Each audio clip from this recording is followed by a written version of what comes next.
Hi everybody, thanks for joining me in the Starscape this evening. I'm called 018, I'm a figment of fractal spacetime, and I'm here to help you navigate this undulous cosmos you call a galaxy. Welcome to the inaugural episode of Hunt for the Starry Sky.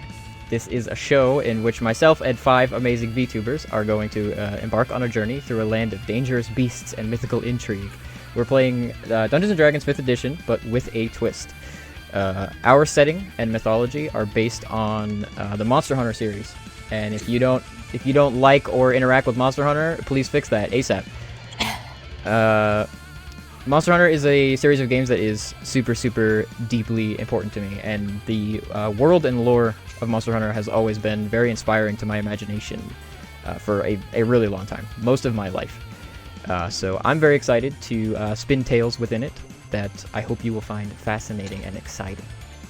I've been working on putting the show together for the better part of a year since I began my my journey as a VTuber. Let's go.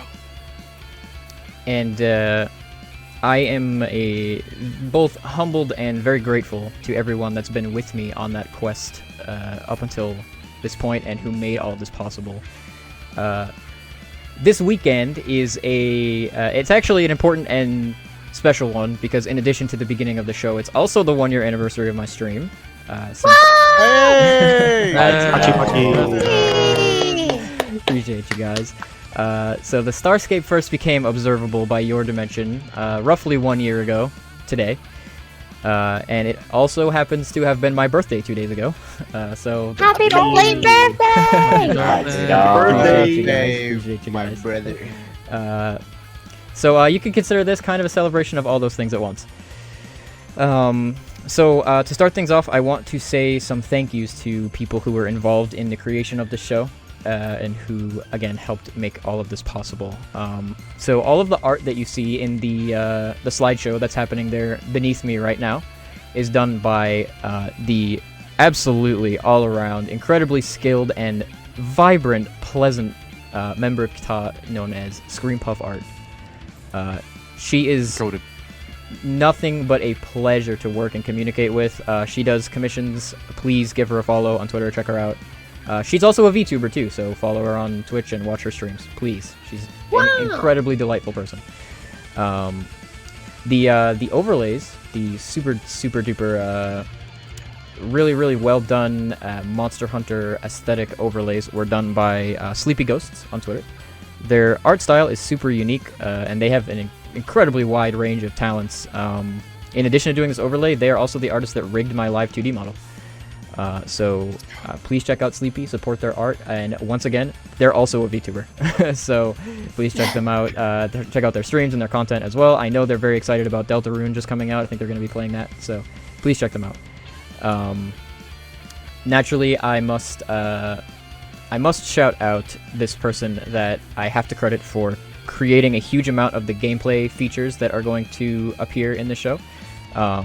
I cannot take credit for all of them. Every DM adapts content to their own style. However, this person, Amelwind, is responsible for converting a huge portion of Monster Hunter's themes and aesthetics and mechanics into Dungeons & Dragons 5th edition, and I adapted them to my own uses. So I must shout them out. They have a Patreon where they're constantly adding to this setting and stuff, and I know they are also working on their own original stuff as well. So if you're interested in that, please give them some support. And the last person that I want to shout out is my super duper very good friend, Neek Draws. I talk about him on my stream sometimes, but he and I have been playing Dungeons & Dragons together for the better part of a decade. My entire, Dungeons & Dragons career. And he's served as a sort of consultant in my efforts in producing this show, because we played D&D together for so long that we know each other's interests and style of play and the way that we like to do things. So I was able to run so much by him and get his feedback, and not only in just how the show is run and how D&D is, but also he's an incredible artist and graphic designer, and he helped me put together the overlays the way I wanted them. And again, he was a consultant on everything for this show, so I really owe him a big thanks. So without further ado, I'm going to introduce my players to you guys one at a time. You ready? So, first up, in the bottom right, is the ever dapper interstellar bartender, usually found making connections with alien life forms at the counter of his shop, the Lumen. We have Merrick's Machinations. How are you, Merrick's? Yeah, doing well. Hey everyone, how's it going? My name's Merrick's, just your average fedora wearing bartender on the mystical Bob Lumen. Waiting to connect to many worlds out there, so we enjoy all walks of life, and hope to see you there sometime. We do chill and likes vibes, streams. I think I want to bump your volume up a little bit. Yeah, I'm usually a little bit quiet actually on streams, but like we what's the word? Yeah, play games around action adventure, role playing, retro, indie, just getting into fighting games, and Ooh, fighting games, let's go. Yeah. I'm gonna switch over to some actual music for D&D that's a little less bombastic, so we can chat a little more quaintly, as it were.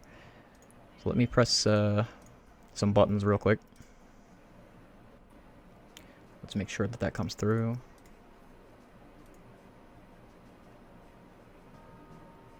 I do hear it. I might want to bump it up a little bit before we move on. Aha, nice and thematic. Ha. Okay. So, as long as that's working properly, let's move on. Please tell me the models are good. Okay. I don't want anything to break. I have to keep an eye on it. So, moving on. Next up, we have the resolute god of tick throws, the current VFGC champion, taker of W's, and self-proclaimed head full of hip-hop. Fellow top member, Inferno Chim. How you doing? Yeah, I really like that intro. That was ridiculous. That was kind of ridiculous. I'm not going to lie. I don't know if I can do a better job, but we'll see what I can do. Yeah, what's up? My name is Inferno Chim. I'm a VTuber. People don't know my lore, so I'm not gonna talk about it. But I play fighting games. Yeah, I do that a lot. And I recently started playing Final Fantasy, so I'm losing my mind. Yeah, check me out. I play fighting games every day. So please check out Inferno. And Merrick's too, if I didn't say that. Check out everybody. And Inferno is a certified VTuber pro fighting game player. Exactly. Like I said, he's the current first seed among VTubers. Right? Yeah, he's #1, top of the VTuber bracket. Yeah. Easy. Memes aside, he won the last VTuber only Guilty Gear Strive tournament, and it was sick. And he's been grinding super hard to make that happen. We all know it. Yeah. Thank you. All right. So next up, the Shrine Priest who stands first in line in the Melty Blood type Lumina waiting room. he takes 9-1 matchups and he still hits those wedge catapults. And he's pretty good looking too. Kohaku, how you doing? Yeah, what's up everybody? My name is Kohaku. I am a Shrine Priest VTuber. I stream various games, a little bit of fighting games here, a little bit of RPGs there. I don't really have any special lore like some of the other people in here, but yeah, glad to be here. And you might know me from that one tweet that just kind of blew up for whatever reason. If you're part of the FGC, I don't know. Hot off the heels of that viral Melty Blood tweet, and we love to see it. Kohaku's and I already pre-ordered 3 copies of Melty Blood. You would. Listen, if you want to know the latest news about Melty Blood type Lumina, just enable notifications for Kohaku like I have, because I never miss a beat about that game, because he's always retweeting it. Thank you, Kohaku. Thanks for playing. I really appreciate it. So moving on, the pretty princess of the Gao Kingdom. She puts her neck and her sanity on the line to protect you Gaonyans from the invasion of the anomalous Zetsugao every day. She's currently a rock farmer, but always an elite gamer. I am always pro gamer. How are Thank you, you, Gaokigenyo everyone. Gaokigenyo gamers. Thank you so much for having me on the D&D stream. I am a fighting game player, moonlighting as an Arknights player to hide my secret power level. Kohaku may be #1 on the Multi-Blood Time Lumina waitlist, but I was #1 on the Tsukihime remake waitlist. So True. it evens out. Yeah, I play fighting games. I also play a lot of Arknights. I also add some variety here and there. We've recently been on a Resident Evil kick because chat likes bullying me, but I ended up liking the game, so I was like, okay, now we've been playing through most of them. Yeah, thank you so much for having me here. I'm excited. I'm kind of new to D&D, so... I've been there for those Resi streams, and they're very entertaining. I was there for the spider arc, and it was great. Oh no! Every stream is a spider awesome. arc. It was good. It was good. Has to be at least one. So, last but not least, the man we all call Daoni, the illustrious Red Demon captain of the Kita gang, and the one and only bartender of the Yokai Realm's jazziest meeting place, the Yokai Kichi.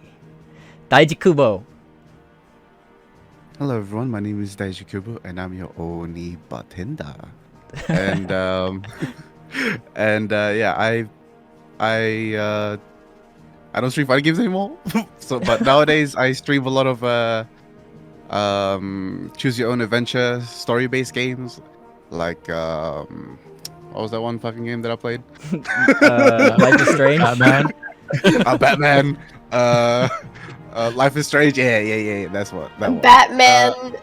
Life is Batman. You know, a little known, character named Batman. You might not have heard of him. It's a Kinda bit underground. niche. It's a bit niche. very niche, yeah. Yeah. When you're Batman, life is strange. But yeah, I believe out of everyone else here, I have the least amount of experience with D&D. So if I do mess up, Shut up. We're gonna get to that. I'm gonna say everything you're about to say for you in a nicer way to you. Okay? Don't just shut up about that. Crazy. golly, Whoa, okay. I don't want you to be down on Yeah, yourself. so- I do not want you to be hold down on, on yourself. DM here. I'm nipping it in the bud. I'm not gonna let you be down on yourself. Okay? Let's go. Golly, okay. Well, nice to be here, I guess. We love you, Daiji. We love you, and we don't want you to say anything unkind about yourself. It's so good, bro. Man, thanks for having me, man. Of course. Thank you all for taking part in the show with me. I can't express enough how fortunate I am to have friends like you guys, and I'm really excited to share all this with you, and for you to share your creativity with me through it. For those of you who are new here, lastly, I'm called Stargazer 018. I am a cosmic anomaly from beyond the bounds of your universe, and I'm contacting you across dimensions to share my passions with you. While I'm not out fighting interplanar creatures, that is. I typically stream fighting games, RPGs, whatever else we feel like giving a shot to that day of the week. My interests are mostly in creative writing and Monster Hunter, which is how we ended up here. I'll be back to streaming often now, but this show is going to happen every Saturday at 7 p.m. Eastern, which is Sunday mornings at 8 a.m. Japan Standard Time. So follow me here or on Twitter to stay up to date on those things. Now, our group here is of varying skill levels and experience with D&D, and that's awesome. We love that. We love coming together like that and introducing new people to the hobby and having fun with it. So we are going to be a welcoming and patient environment with everybody who might need a little extra help with the game mechanics, and that's okay. So there might be a little bit of coaching that goes on. Please be patient about that. And as always, Dungeons & Dragons is a game about creativity, and everybody plays it differently. So my DMing style might not be the same as yours, and it might not be the same as your favorite content creators. That's just how it be. We're going to be respectful, and we're going to focus on telling stories and having a good time. So please refrain from criticizing the roleplay and game skill in chat very much. I am open to criticism, and I think most of us here are definitely open to criticism, but right now, during the show, not a good time for it. So mods are kind of on watch for that a little bit. You'll be warned if you're being a little bit bad faith. So when the show starts properly, there will not be any interaction with chat from myself and the players. If there is, it will be very, very minimal. I won't be thanking or shouting out subs or follows until after the show. So notifications are temporarily off. When the show wraps up after 3 to 4 hours, I will personally thank as many people as I can within the bounds of my sanity. I'll hang around for a little while and chat. Some of my players might too, but they're under no obligation to do so. But at the top of the show, I want to thank everybody just for coming out to support, everybody that is here watching, and everybody who subs or follows. Everybody, just thank you so much for all the support. And something I want to say is that all of the proceeds that are received while the show is going on, honestly in general, but while the show is going on, are going to go toward improving the show. So I want to do things like commission more art, potentially things like animations, stream assets to improve the show. That is my top priority for the show. So anything that is earned through the show is going to that. In the future, I want everybody to be aware that there are going to be one-shots that I'm going to run within this setting that'll feature other folks from all over, VTubers and non-VTubers. Yes, I am going to have people who are not VTubers on that. I'm looking to try and run one of those maybe every 2 weeks. It will be on a different day from this, and my aim is to have those one-shots all be canon to our main story to fill out the world with more events, locations, characters, and have some neat progressive world building going on. As a final pre-show word, I want to say that I am very aware of the current environment of unsavory things happening on Twitch. There are precautions in place against those things. Mods are aware of it. I have, the bots and stuff set up. I have not experienced those things happening before, so if they do, I do not have strong experience with it. But, like I said, the precautions are in place. And do not panic if those things happen. We're not going to panic. I don't want you guys to panic. It will be handled, okay? The show will go on no matter what. So with all that said, let's get into it. Yeah, go ahead. 1 second before you start, you should explain the redeems in chat. Sure, I will. So there are 3 redeems that I made for the show. The first one is very inexpensive, and it will just allow you to lend your energy to the players when they need it the most to save them from peril and danger. But the other 2 are more costly, and one of them will confer advantage to the players, which will allow them to roll a skill check, attack roll, or saving throw, which is a roll of the d20, twice, and use the higher result for that roll. The way that that's going to work is when it is redeemed, it will take effect the next time one of those rolls comes up. I am not going to halt the show to do things like watch to see if chat is going to do that, because it will just break up the flow of things, and I don't want to do that too much. So if you want to help the players out and you save up your points, that's what that's for. The other one will give me, the DM, disadvantage. Same sort of thing, only when I roll one of those checks, I will have to do so and with 2 dice and take the lower result of the roll.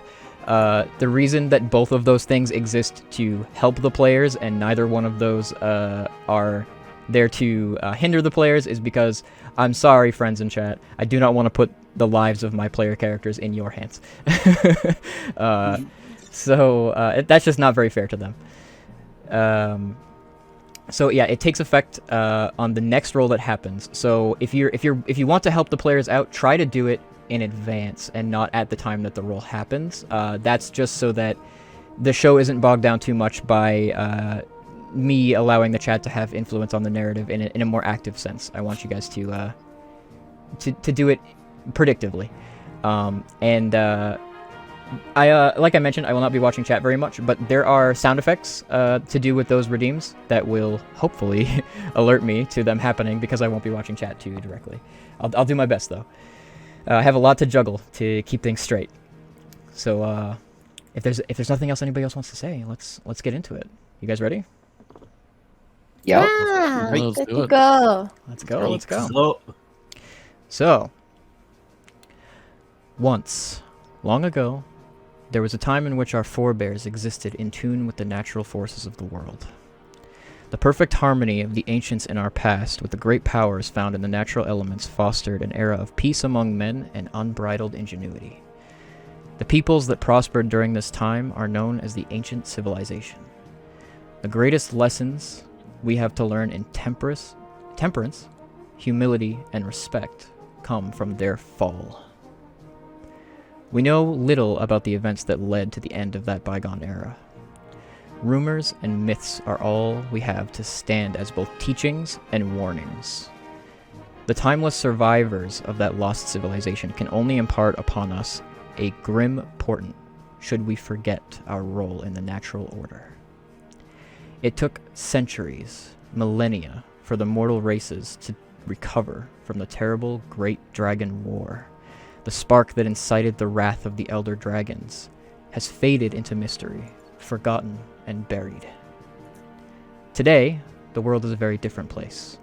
The descendants of incredible beasts dominate the land, superseding the strength of politics, trivializing power struggles, and consuming the very need for war. It's in this era that peace takes on a very, very different meaning. The ancients imparted upon us the knowledge and techniques to defend ourselves from the indomitable might of the wild forces beyond the walls. It's become all we can do to preserve and nurture the delicate balance between man and nature that protects us from another great calamity. In this way, are we honoring our forebears? Or do we detest their mistakes and seek a better future? The answer to these questions can't be determined by kings or emperors, not by scholars, soldiers, artisans, or artists. The ones who seek those truths now are monster hunters. In recent times, the city of Solgarde has been a great pillar in humanity's station within the old world. Not quite a century ago, the Eastern Schrade Prospecting Company set out to establish a hub for mineral extraction on the edge of the volcanic Elda region. The young Solgarde was situated along the coast, bridging the oceanic trade routes to the south and the resource-rich volcanic region to the west. The vast grassy steppes that expand outward to the north between Berna and Dundorma are populated by flying creatures and those who live on and in the ground. The young city was vulnerable, though. Built of the convergence of so many dangerous locales, the monsters that made these regions their home were at near constant odds with the miners and settlers, and eventually the Hunters Guild was called to guard it. Some decades later, the Prospecting Company was dissolved and joined with the Guild. The newly formed Bedrock Den Prospecting Company cut ties with the Eastern Schrade Kingdom and established a joined power that aided in protecting the burgeoning small mining settlement into a bustling center of hunting commerce, a capital city in its own right. Threats to Solgarde didn't stop even then, though. With the Guild's protection, larger-than-life beasts still appeared at the city walls all too often. It was an incident involving a great elder leviathan approaching from the sea, which finally saw the city brought to its knees. The monster swallowed the harbor and threatened to level the land, returning all to nature. That was until heroes appeared. A team of hunters, known as the Tempests, fought back against the Elder Dragon and repelled it out to sea, saving countless lives, and the city itself. From then on, those hunters became Solgarde's heroes. Their legendary exploits are the city's local pride. Their personal guild hall is a symbol of Solgarde's protection. Today, the Tempests are the world's greatest hunters.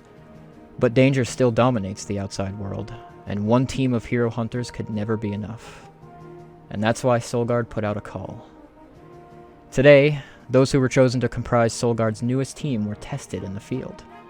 One group, Fluffles, the feline guild knight, Hibiki, the tiefling bard, joined by the Tempest's own combat expert Utsuru, and another hard-working initiate, Innis. The group set out into the ancestral steppe to track down the larva of a stone wyvern known as Gravios. After practicing survival skills needed to track down a camouflaged creature like this, the group traversed the steppe gathering valuable resources in the field, tussling with bird-like theropod wyverns, exterminating some huge insects, and engaging in particularly pernicious parley with a group of wild felines until they finally located the boulder they were looking for. A battle with the beast ensued, with Fluffles providing support and strategy in the leader role, while Hibiki and Innis traded blows with the stony menace until the bard's skill shone forth, and a devastating blow was dealt, eliminating the threat and protecting the ecosystem from an invasive species. The job well done, Group 1 returned to the city to collect its reward from the guild hall. At much the same time, a second group of hunters were engaging in their own test. The Dragonfolk Ranger, Pharixus, the Gajalaka Engineer, Nonk, and the swift feline Claw, joined by the Tempest's field expert Shin, tracking down and eliminating a pack of bird wyverns whose numbers had burgeoned enough to threaten the environment of the nearby marshlands. While pursuing the pack, the enigmatic sighting of an unknown object in the sky weighed heavily within Pharix's mind. A concern which not even the experienced G-ranker Shin could shed any light on. In a display of teamwork, greasy resourcefulness, and unbelievable acrobatic skill, the group, headed by the deadly Claw, hunted down and severed the serpent's head, scattering the pack of wyverns to the trees. But that wasn't where the quest was resolved. While finishing cleanup and eliminating a few stragglers, the hunters roused the attention of a much larger wyvern whose patrol over the locale had previously been uneventful. The group coordinated to make their escape from the beast, but not before ensuring the safety of a wild feline who had found himself in a spot of trouble. After that, the hunters gathered at camp after a job well done, setting off by boat to return to the city to accept their reward and meet up with the rest of their team. The city of Solgarde sits on the edge of the rocky foothills of the Elder region, a great southward peninsula, densely populated by dark mountains which pierce the skyline, painting the distant clouds red with an explosive fury of magma flows. It's a dangerous region where some of the world's most frightening creatures make their home, but Solgarde's walls and its protectors stand ready to defend it. The city's terrain is uneven and hilly. The earth is blackened by soot, and obsidian crystals blend together with rocky outcroppings to form plateaus upon which countless sturdy buildings of brick and mortar are seated. The open-air caverns of the industrial mine shafts, which populate all places across the city, are constantly filled with the sounds of laborious residents grinding away at gathering materials and precious ore from the caves below. At the city center stands the Great Guild Hall, the face of the Hunters Guild in the region.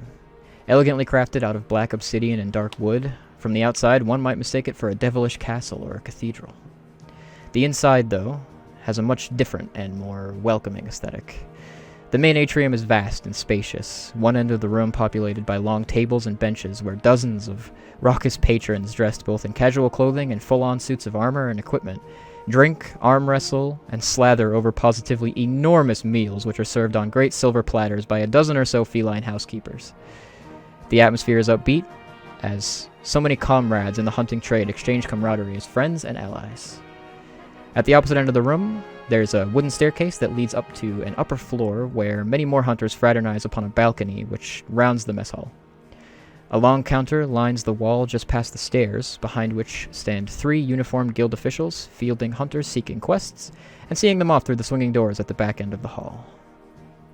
It's there that Fluffles, Hibiki, Utsuru, and Innis are stood before the counter, where there's a woman dressed in guild official attire who is receiving the posting of the quest that you took, and gathers from beneath the desk a small pouch of gold, which she places down and says, "It looks like you were successful then."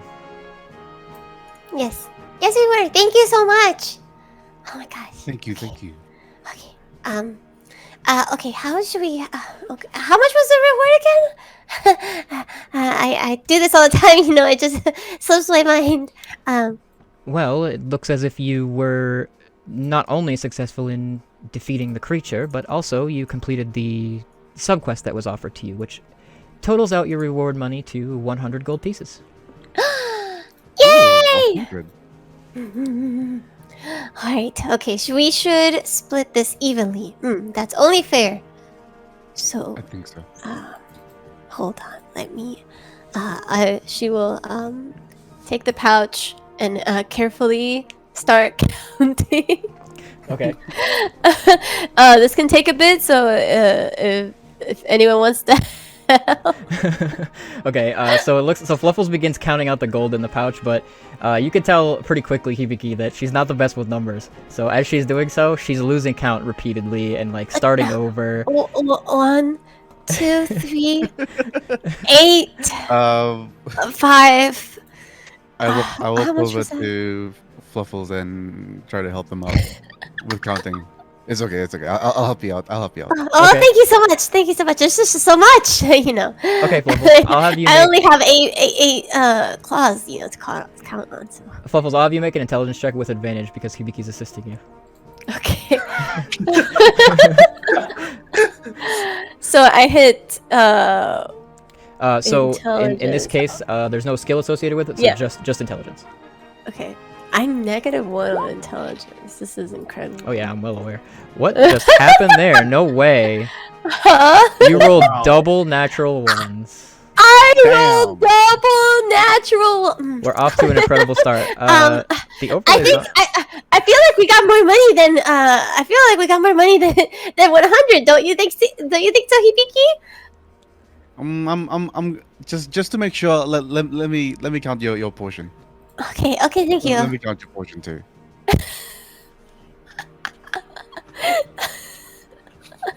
Should I also hit the intelligence?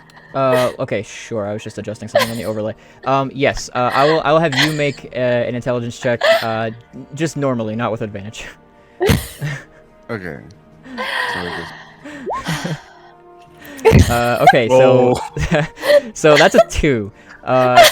So actually, Hibiki, when Fluffles comes Same to her energy. conclusion about the split of the gold, you're pretty confident she has her head on straight about it. Probably. You know, the size of the piles are a little different, but you're thinking, you know what, I'm just gonna trust Fluffles' instinct on this. Fluffles, you walk away with 35 gold pieces, and Hibiki, you have 65. Okay. Okay. Because Utsuru is a tall man who stands along beside the other two.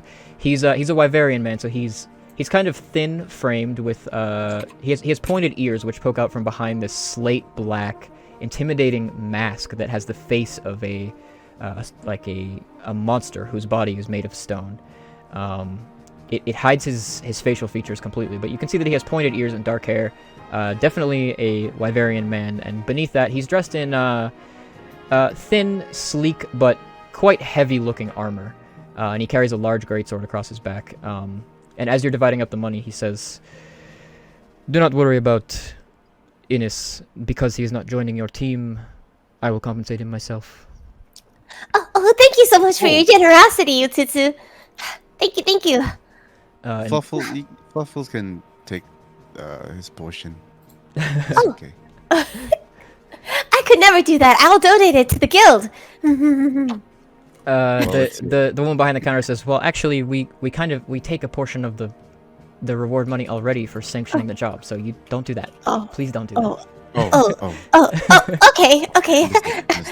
Oh well, maybe Hibiki, I can treat you to some food. What do you think? We can use the extra money for that. Right, job well done. Yeah. You know That's what? Once you mentioned food, I am actually quite hungry after that. Let's go get something to eat. Yes, sounds good. At about this time, the remaining 3 characters, Claw, Varixis, and Nonk, you come walking in through the main entryway of the guild hall, accompanied by Shin, who is a human with the sort of like chestnut hair. He's wearing like furred, kind of like piecemeal style armor. He told you guys before, he's kind of like a coastal or islander in origin, so he wears like very light, kind of almost like bikini style armor. And he carries a hammer that is more akin to a sort of steel cage that contains a rather large insect inside. He's kind of laughing and joking as he enters the guild hall with all of you. And the rest of you see this group kind of come in, and then Utsuru turns to face them and says, "It looks like the rest of your team has arrived." Oh, are these guys it? Just these 3? Shin comes walking up and like gives Utsuru like a playful punch in the shoulder and says, "Hey, old buddy, haven't seen you in a minute. How you doing?" And Utsuru says, "Well enough.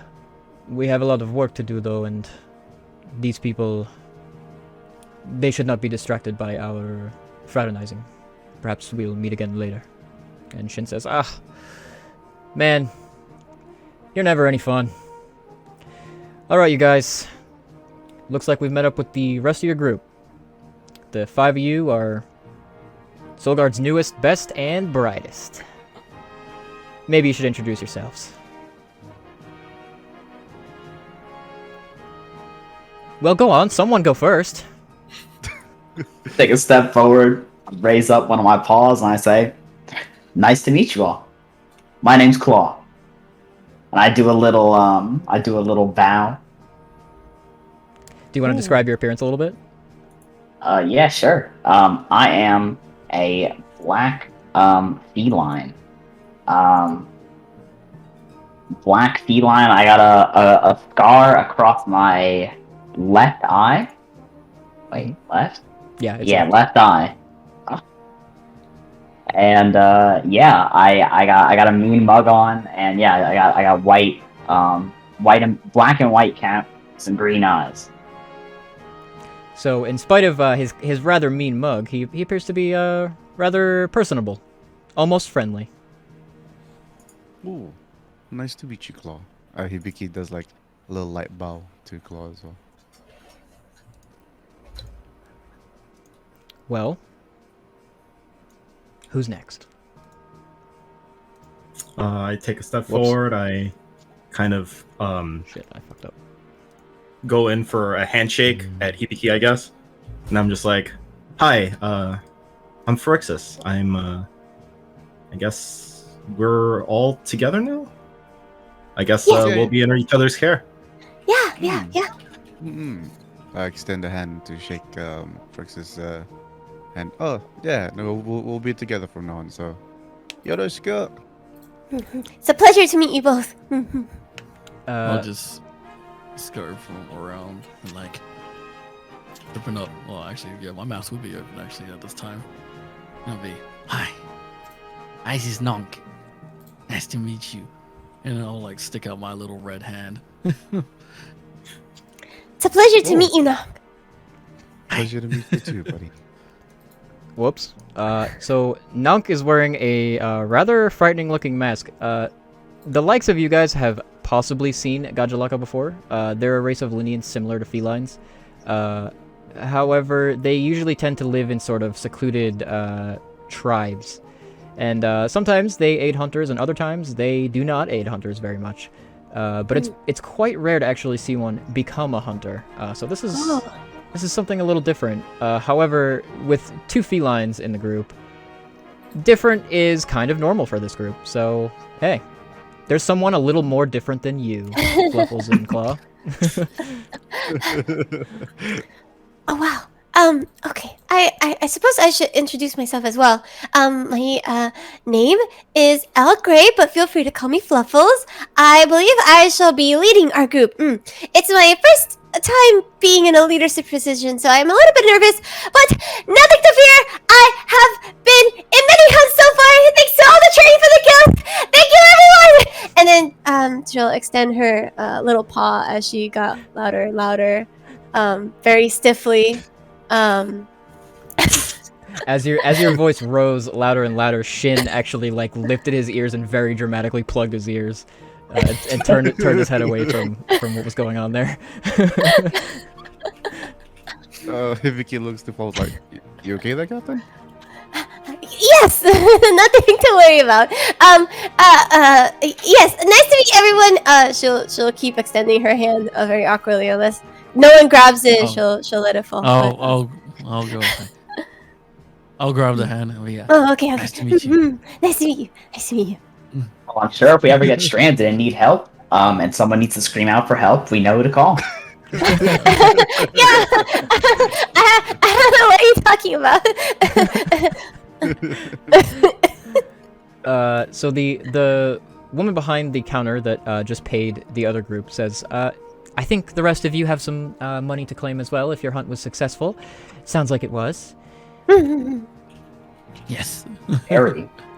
So you Sounds great. You can turn over the quest posting, and she'll provide you with a pouch of gold, which contains a little bit more than that first one because there was a larger group.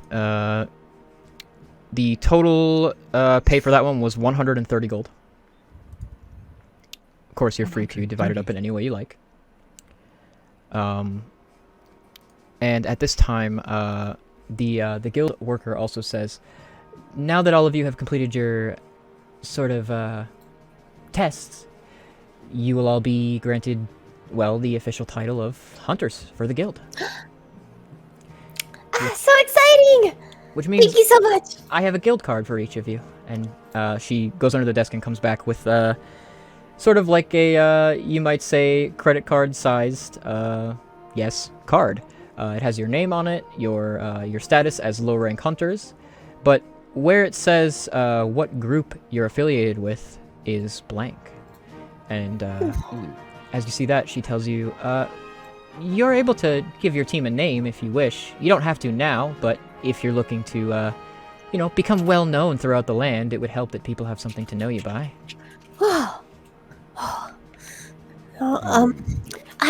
Maybe we can discuss this over food. A hunter name is very important. You know, we can all think of a very, very well-known hunter group. Their name instills such courage and loyalty in everyone here. So, I think we should consider it very deeply over food. From behind you as you say that, Shin says, "Don't I know it?" Food sounds good right about now. Yeah, I'm ready to get some food. And Okay. Maybe just get some. So some team names. the guild lady says, well, you can be seated anywhere at any one of the tables if you like, if you find someplace free. When you're finished chatting and having dinner, make sure you come back and talk to me because there's a lot more for us to go over. Oh, yes, of course. Thank you so much for all of your help. Of course. Thank you. I turn to Shin and ask him, you know, would you mind showing us around? So my first time in the city. Showing you around outside or here inside the guild? I guess just in general. I mean, since we're already here, maybe show us around inside the guild. See, kind of explain where everything is. Sure. Well, he gestures to the counter and says, when you find a quest you want to do, you can get it at the board at the end of the counter and then bring it here and get it, you know, notarized. It'll be yours to do. That doesn't mean you're the only hunters that are going to be able to do it. There might be some other ones that end up competing with you a little bit. We encourage that kind of friendly competition, but it is against the law for hunters to draw weapons on each other, because if we allow that to happen, we go from hunters to soldiers way too fast, and that is not our aim. The guild is a place where you'll be able to eat, drink, and be merry whenever you want. Upstairs, there are living quarters. As guild hunters, you'll each be given one. I assume that's something that our friend here wants to tell you about as soon as you're done eating. You'll be able to live here. Free of charge, actually. You'll be able to store your goods here and sleep, rest, and you can actually eat in your rooms too. There are feline housekeepers that'll bring you meals whenever you want. Outside, well, Solgarde's a mining town. There's a harbor where you'll be able to find the argosy. They deal in anything you might want. You can find things from produce to monster parts to priceless artifacts. The argosy will sell it. If you're looking to pay for it, the argosy will find it for you. There's also some less savory types down at the docks, shall we call them. We know them as the Alley Cats. They're a group of vigilantes, I guess. But they made their corporation official, so they work with the guild. They follow some regulations, but not all of them.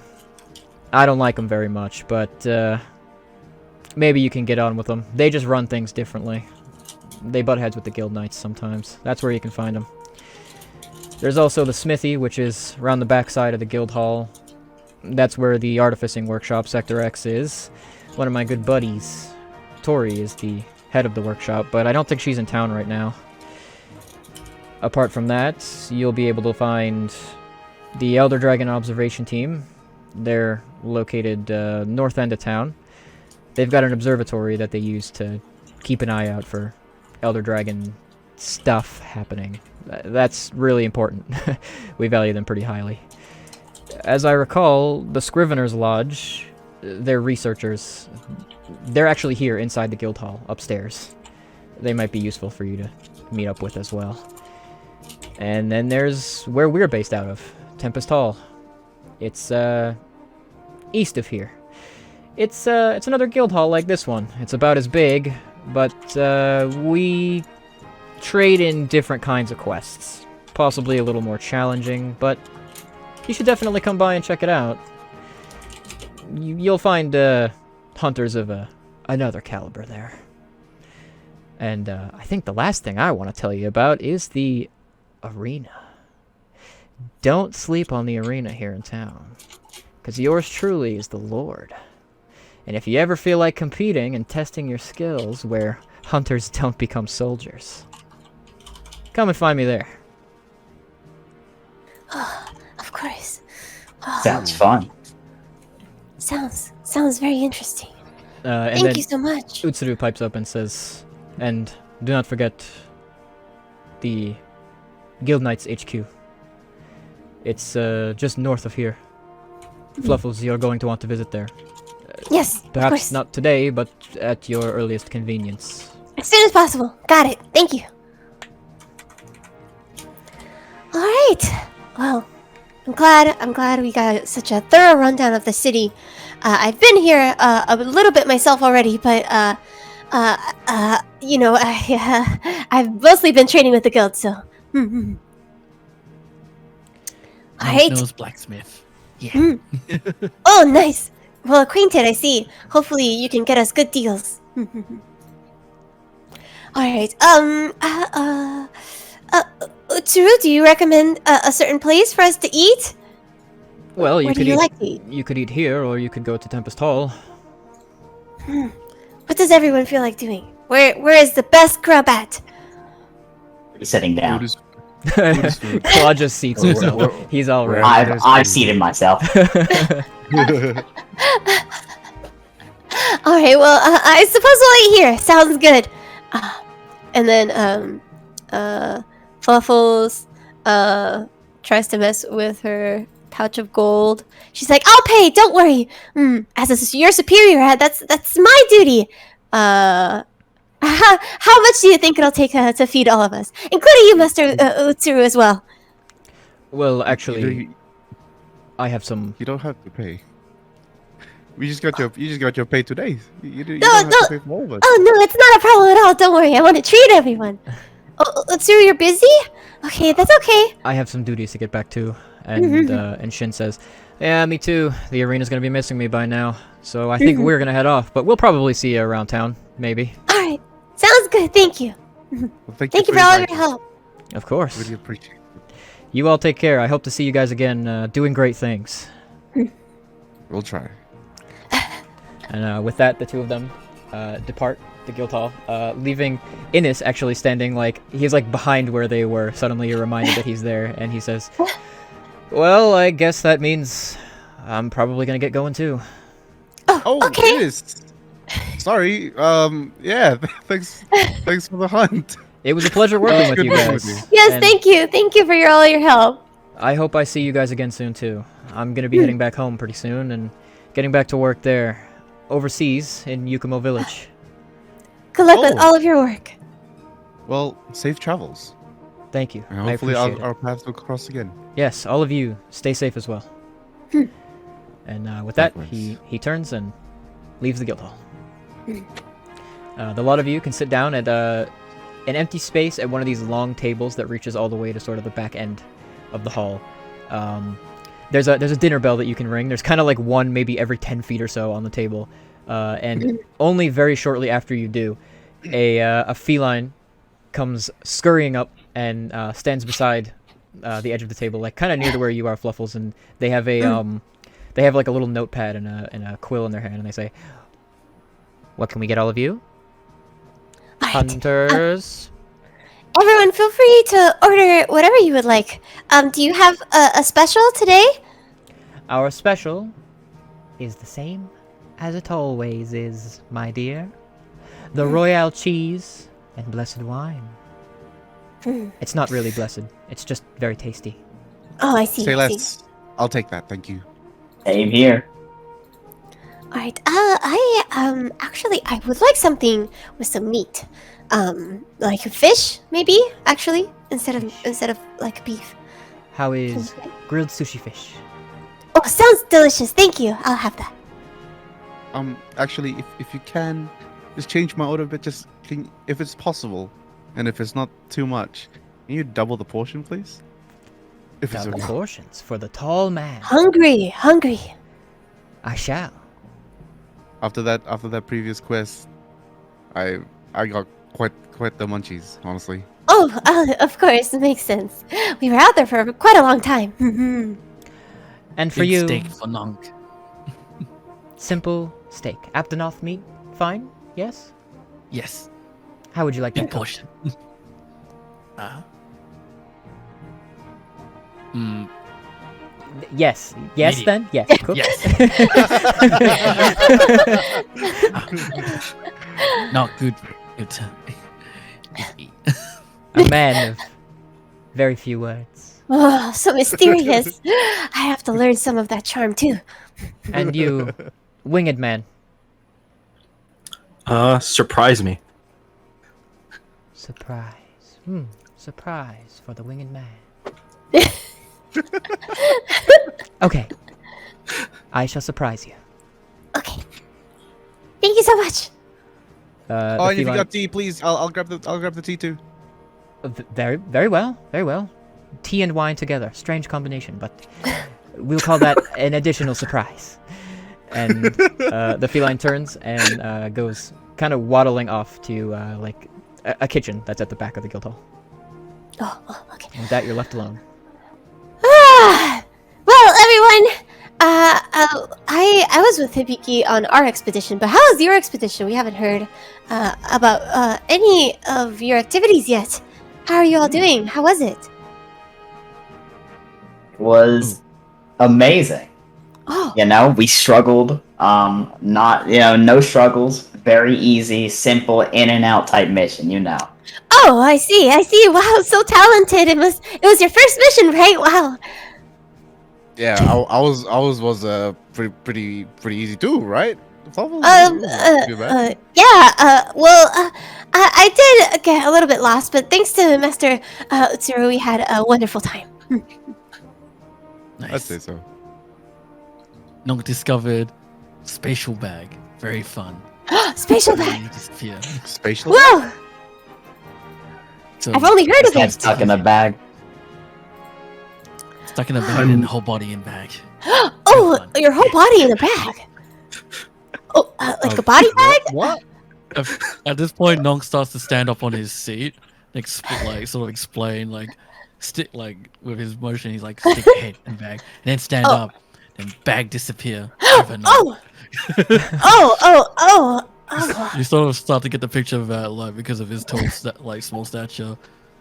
Once he stuck his head in the bag and he stood up, yeah, he was consumed by it. That sounds terrifying. Fluffles, Actually, this is terrifying. you have seen before that some of the folks that work for the guild knights, and the scriveners that you've escorted and worked with before, they commonly carry these sacks that have kind of pocket spaces in them that can contain a whole lot more than their size would suggest. So what he's describing is probably that he ended up inside one at some point. And you know that that's quite dangerous. You do not want to Yes, do that. that's terrifying. Oh well, I'm glad you're here in one piece. I would never. Wait, hold on. Did you see anything in there? I've always been curious, but it's quite a terrifying experience. Darkness. Darkness? Oh, Darkness everywhere. oh, Very fun. very Sometimes. fun. Oh, okay. Well, good to know. Hibiki just nods like, darkness. Okay. Serious. I think, at this point, he's like, he just sits back down in his seat and just start looking. There were a couple of Like, hunters that were watching you stand on the table, kind of what are you doing there? Okay. You should sit down. We wouldn't want to bother the other patrons, of course. Well, but that sounds very interesting. Oh, I'll just sit back down. I see. Yeah, we didn't have anything quite so terrifying, but we did fight a giant boulder monster. We sure did. Sure did. It was quite the experience. But most of the time, it was just us struggling to climb mountains, really. Yeah, yeah. It was a little bit of a struggle, but nothing I couldn't handle with all of the training the guild has provided me. And trying to get those pieces for the submissions from the insects. That was a pain. Oh, we had to fight so many bugs. It was Yeah. disgusting, but thankfully we swatted them all away. They can be quite irritating. Bugs Very, the very worst. Oh yeah, bugs are definitely the worst. Well, I suppose we should start thinking about our group name, our hunter name. As I said before, hunter name. The name for our hunter group is very important for us. It'll be part of our identity for a long time. So, if anyone has any suggestions, we can all hear them out and we can decide. It should definitely be something that commands respect, you know? Oh, I agree. Something that when people hear it, they're like, oh, yeah, that's that group, you know? Yeah. I was thinking like something like the Group of Claw or something. That could be really cool. I was thinking something similar. I was thinking something like the Executioners. Bloody Executioners, actually. I was thinking that would command a lot of respect. And we could have a claw be like our symbol for executioning, you know? I look over at Fluffle's wide eye. Is it strange? I think maybe the Reapers.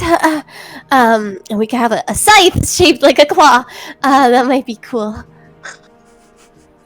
Does anyone else have any other ideas? I think Group of Claw sounds very interesting.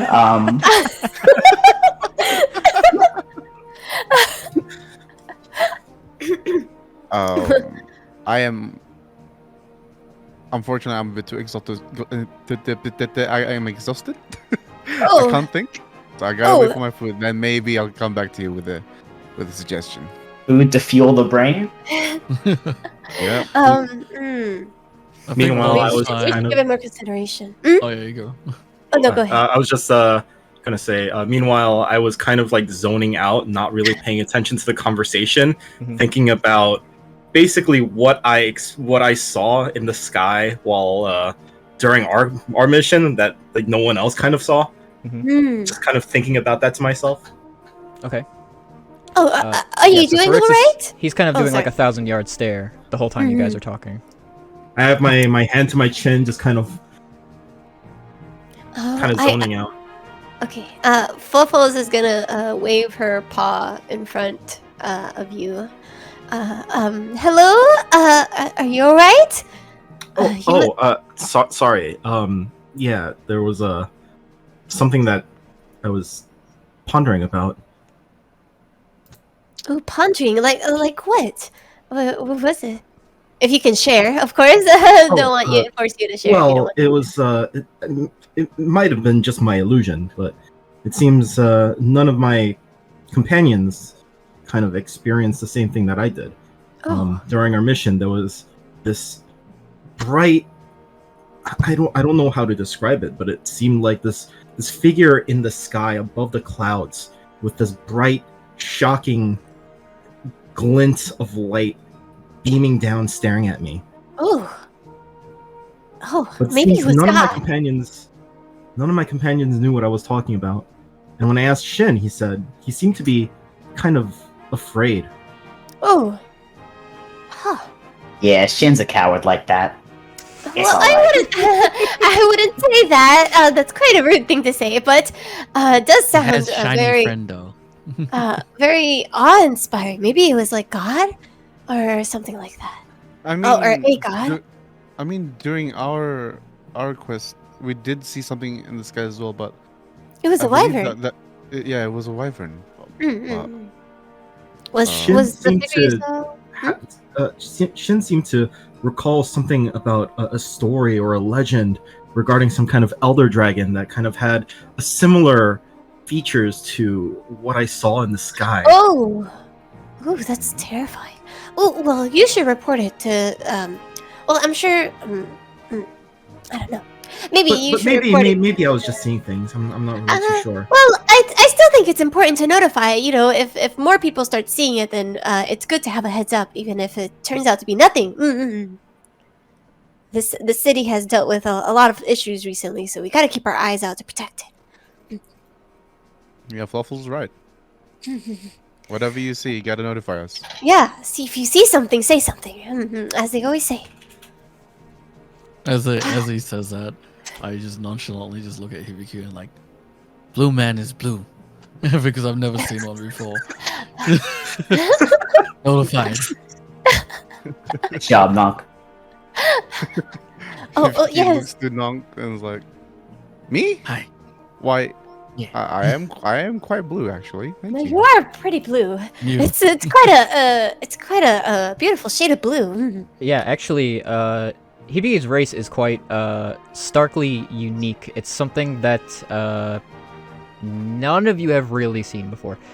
I would say that Fluffles, you have probably seen people that are rather similar-ish to him around this city, but that was the first time you ever saw them, and you've probably never directly encountered them before. I see. Yeah. It was only very recently did I start meeting people from your area, Hibiki. But this is the first time I've ever actually talked to someone. So I understand your surprise. It's is your homeland far away? Is that why they're so rare for us to see? Yeah. I'm from Yukama Village, so Oh. that's where all my people are at. But I have no idea where that is. it's all the way in the east. Oh, All the I see. west. It's west, yeah. it's in reverse in this world. It's reversed. I see. Yeah. I gotta say, I've never been around so many felines before. Oh, Especially really? working with them, yeah. Oh, are there it's an not many experience for the both of felines? us. Are there not many felines in your Um, homeland? Well, from personal experience, I've always been alone in the forest. So even like around people, but specifically felines, I've not really worked with them before. Oh, interesting. So you haven't encountered the more nomadic felines and the felines that live in the woods in the wild. I see. Oh, well, that's interesting. Oh, I'm so glad we're all learning things about each other today. Oh, I guess we should. Where is everyone else from? Are you from near Solgarde? It seems like we're all pretty new to the city, so. Nog is trying to think how to pronounce his location. Where He is doesn't it? know locations. I'm just gonna full of like from memory just point in the air where I think. So like in a Like, just the direction. general direction. Um, Yeah, in a general okay. direction. I'm gonna have you make a survival check for me to see if you can just kind of, you're like a savant. If you have savant enough knowledge in your directions to see if you can actually point in the correct direction from where you are. Ooh. Not that the others would be able to interpret it very well, but maybe you do get it right. I get a +1. Ooh. Give it a try. 6. I got a 6. No way. He's pointing in a direction. In That way. either. Oh. Probably up to the roof, if I'm gonna be honest. I see. From the skies?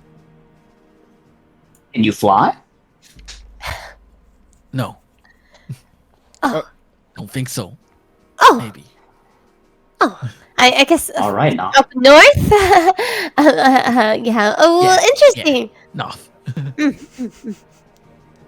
I see. Me, I'm from the far west. Far west. We have a lot of people from the west. I see. There's just two of us. Well, there's. You're right. right. Captain. It's okay, Captain. You might know, Claude, that you are from pretty far west of here, but not nearly as far west as Hibiki is. He's from much further west than you. Okay. You're at least still from the same continent. You're just from the western end of this continent. Okay. I see. And actually, Fluffles, that's very near where you're from. Oh, I see. Oh, do you mind telling me the name of the area? If there's a name. So, you are from a baby hunting village. Mm-hmm. Yeah. In the Is there like? it's very near to the capital city, Minegarde. It is. Mm-hmm. It's kind of like in Minegarde's shadow. Mm-hmm. It actually is. It's sort of nameless because it's kind of just a little tiny hunting community and not much more than that. Yeah. I was just wondering if there's like a Minegarde county prefecture, I guess. It is that prefecture, yeah. And Okay. the place in Inferno, if you don't recall, the place that you're from is Kotoko Village. Okay. Would I have heard of Kotoko? I guess I would. Yeah, have you've been heard there. either. Oh, I've been there. Okay. Oh, yeah. Okay. Are you perhaps from Kotoko Village? Around there? Yeah, somewhere around there.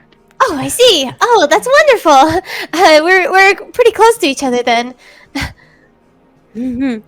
Oh, that's great. I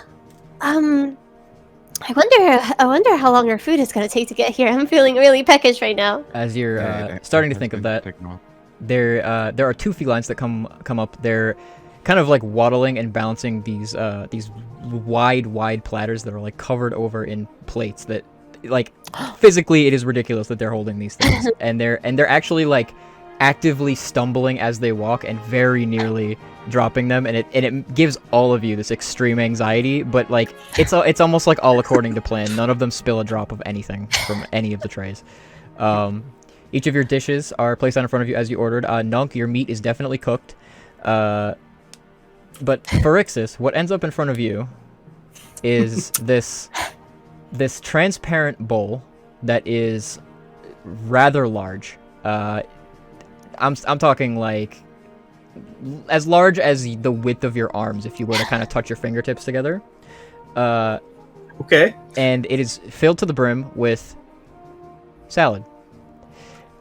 Salad. But this salad is made up of an extreme multitude of different herbs and spices. When you smell it immediately, it almost doesn't have a plant-like or earthy smell to it. It smells like spice. It's just spice in a bowl. And after serving that to you, the feline actually places a pitcher down beside the bowl, and kind of looks to you and almost does a little flourish with his paws over this pitcher, and then lifts it and just pours it into the bowl. The whole thing. And as you watch, you have this very slow but steady realization about the consistency and appearance of this this kind of pure ivory fluid as it goes into the bowl. It's milk. Whoa! Well, that is sure very surprising. Oh wow! Very unique food here. Fluffles turns to the waiter and tries to chat them up about what they just served, because she really likes milk. So, oh my gosh, what is all of that? Is that a unique dish? Is that a specialty here, or what is that? Feline delicacy. Oh, of course, it looks very delicious. Actually, I just pranked him. Oh. Well, it actually looks quite delicious, though. So maybe you should consider adding it to the menu. Though I should taste it. No, I am joking. I'm on the. It is on the menu, but we tell people that it's a prank because it looks like a prank. Oh! I see. That's quite funny. he kind of reaches out and gives you a pat on the head, with his little paw, and then places your platter down in front of you. But then he looks back to you, Pharixis, and says, the flavors of the herbs actually, they dissolve into the milk. The milk comes from Mufa, from Burna village. They are... Oh. Their milk is a delicacy. Hmm. Most of the cheese in the land is made from it. Sounds scrumptious. Enjoy your meal. That was such a wonderful surprise. That definitely was a surprise. It's a bowl of it's vegan cereal.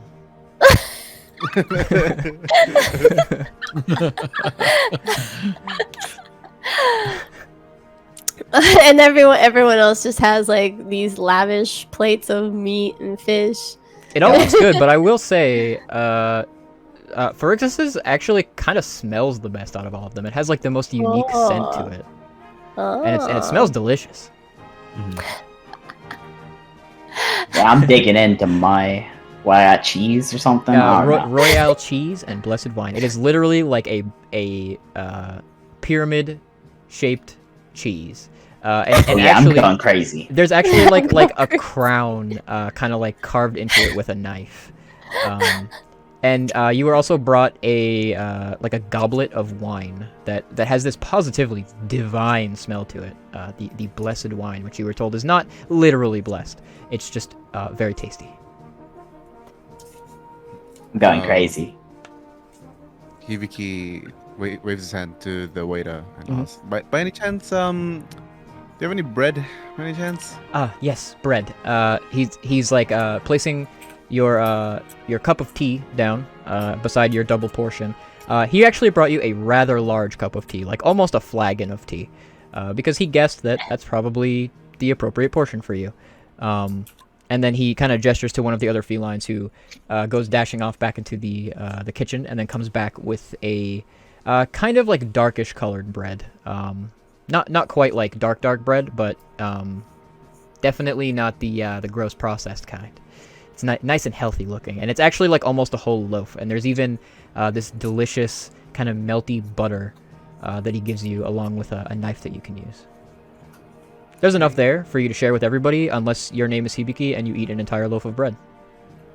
Oh. Hibiki then lightly bows his head to the waiter and says, "Thank you," and then grabs the fucking loaf of bread, cuts it in half, and just the double portion of cheese, just puts it in between the bread and just eat the whole thing in one go. It is shocking how wide Hibiki's mouth can open. It unhinges almost like a snake's. It's insane. He's Unhinges. How tall are you, Hibiki?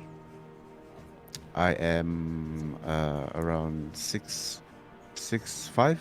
Okay, so he's quite tall. He's above average height for like human size, but so he's considerably large compared to most of you. So it's not that surprising that he does have quite the mouth capacity. But as a starving boy, all bets are off. He engulfs that food, and it is surprising. It is a little scary and frightening, but it's also fascinating.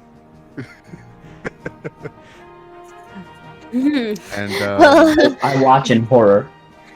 I pull out my camera and take a picture of his jaw. I'm going ham on Fluffles. the steak. Fluffles is not paying attention. She's just munching on the sushi. The scrumptious. I'm so hungry. So actually, the fish is called sushi fish, but it is cooked. Oh, okay. It's fine. It's very ironic and strange. All right. So after she's been eating for a little bit, when she takes a swig of water, she's like, I've been thinking about this, but maybe we should do an acronym with like all of our names for our hunter group name. I mean, like we have Hibiki, so H, and then we have Knock, and which is it a G or an N? good start. Knock. G. Knock. Oh, okay, G. Oh, all right. All right, so G, and then we have Claw, so it's a C, and then I'm L, so it's an E, and then Verixis, which is an F, so we can put those all together somehow. Like, mm, like, You can do it, Captain. There's G- steam g- coming out of her g- ears. Gehekf? That might be a cool name. I like that one. I'm a big fan. I'm with the captain. Wow.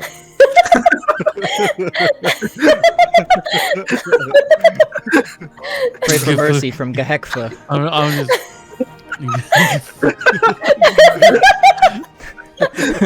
Nonk is trying to say several you Well, it doesn't have to be that. Maybe,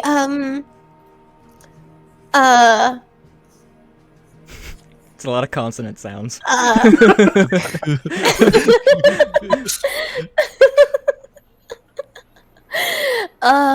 well, let me think on it a little bit more, but, that might be a good start. Like, Safuga. That might be good too. Another good one. Captain just keeps coming up with these.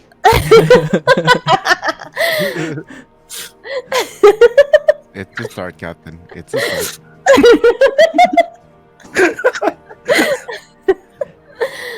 I think those are pretty good, but I'll think of we'll think about it a little bit more. This is a big decision. It is a big decision. It'll shape us for the rest of our lives. Yes, 100%. This is going to be our legendary name. Exactly. Yeah. I mean, Uh, I'd love to go down the history books like that. Exactly. Hey, I'm glad you understand. a voice kind of chimes in as you say that and says, which is why you do not need to choose it right this moment. And the lady from behind the guild counter comes and kind of seats herself at the end of where you're all seated. And she has like a few bits of paper in her hand and says, "It got a bit busy at the desk, so I thought I'd come over and chat with you. Where Yes, you of were." course. Of course. I scoot over. Do not force yourselves to make this decision today. Many hunting teams take years before they decide what to call themselves. Oh, Yes. okay. Oh, well, maybe we can have Gehex as our temporary name. Can we have a temporary name? Sure, there's nothing that says you can't just change it. Okay. Oh, that's great. That's great, actually. Oh, no fees? Great. Well, typically you're doing a lot of work for the guild that otherwise would be difficult to get our hands on, so many things like logistical fees are kind of included in removed from the reward money before it's offered to you. It's there's Makes not sense. much that you'll do that isn't already kind of reimbursing the guild for the things we do for you. Makes sense. Makes sense. Which brings me to the first thing we probably have to talk about. A lot of you, I happen to know just a little about where you come from and what your backgrounds are. I know that Miss Fluffles, you Yes. are an initiate of the Guild Knights, Yes. and Hibiki, you're from far off, a musician, yes? Yes, that's right. Mm. All the way from Phyrexius- Yukuma Village.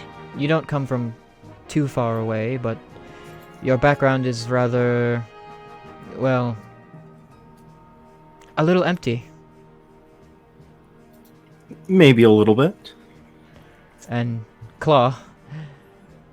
Actually, I've seen you perform before, Claw. Oh, you're a performer? You've seen one of my hunts. Wow, very interesting. That's amazing. Wow, let's keep it going. I'm gonna have you make a deception check. All right.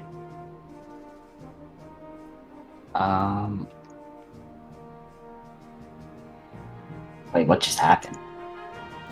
Oh, I see. I made a mistake. I'm so sorry. Hold on. let me. There we go. 21. Okay. So, as you say that, her face, like, she meets eyes with you, and then you watch her expression shift and become a little more serious, and she kind of takes the hint and says, "Yeah, that's right." Yeah, you know, I've been training for years for this, and very famous back home. You know. A nod. I understood. Yes. And Nonk. Yeah. Well, you've been invited to Sector X, yes? Oh. Yeah. Blacksmith artifices. Yeah. Great things. Good. Which means that Oh, Yes, go on. sorry. I have a question. Yeah. Can Fluffle, does Fluffle does Fluffle think that there's anything weird going on? Can she do Make an insight check. yeah, insight. I just hit it right. Yeah. 19. So let's see. So Claw, he got out in front of something there, Mhm. but with a 19 in insight, it seems to you like there's it's less of a lie and more about something done out of discomfort. Yeah. She just Fluffle thinks that the guild front desk lady is acting a little bit different than usual. So.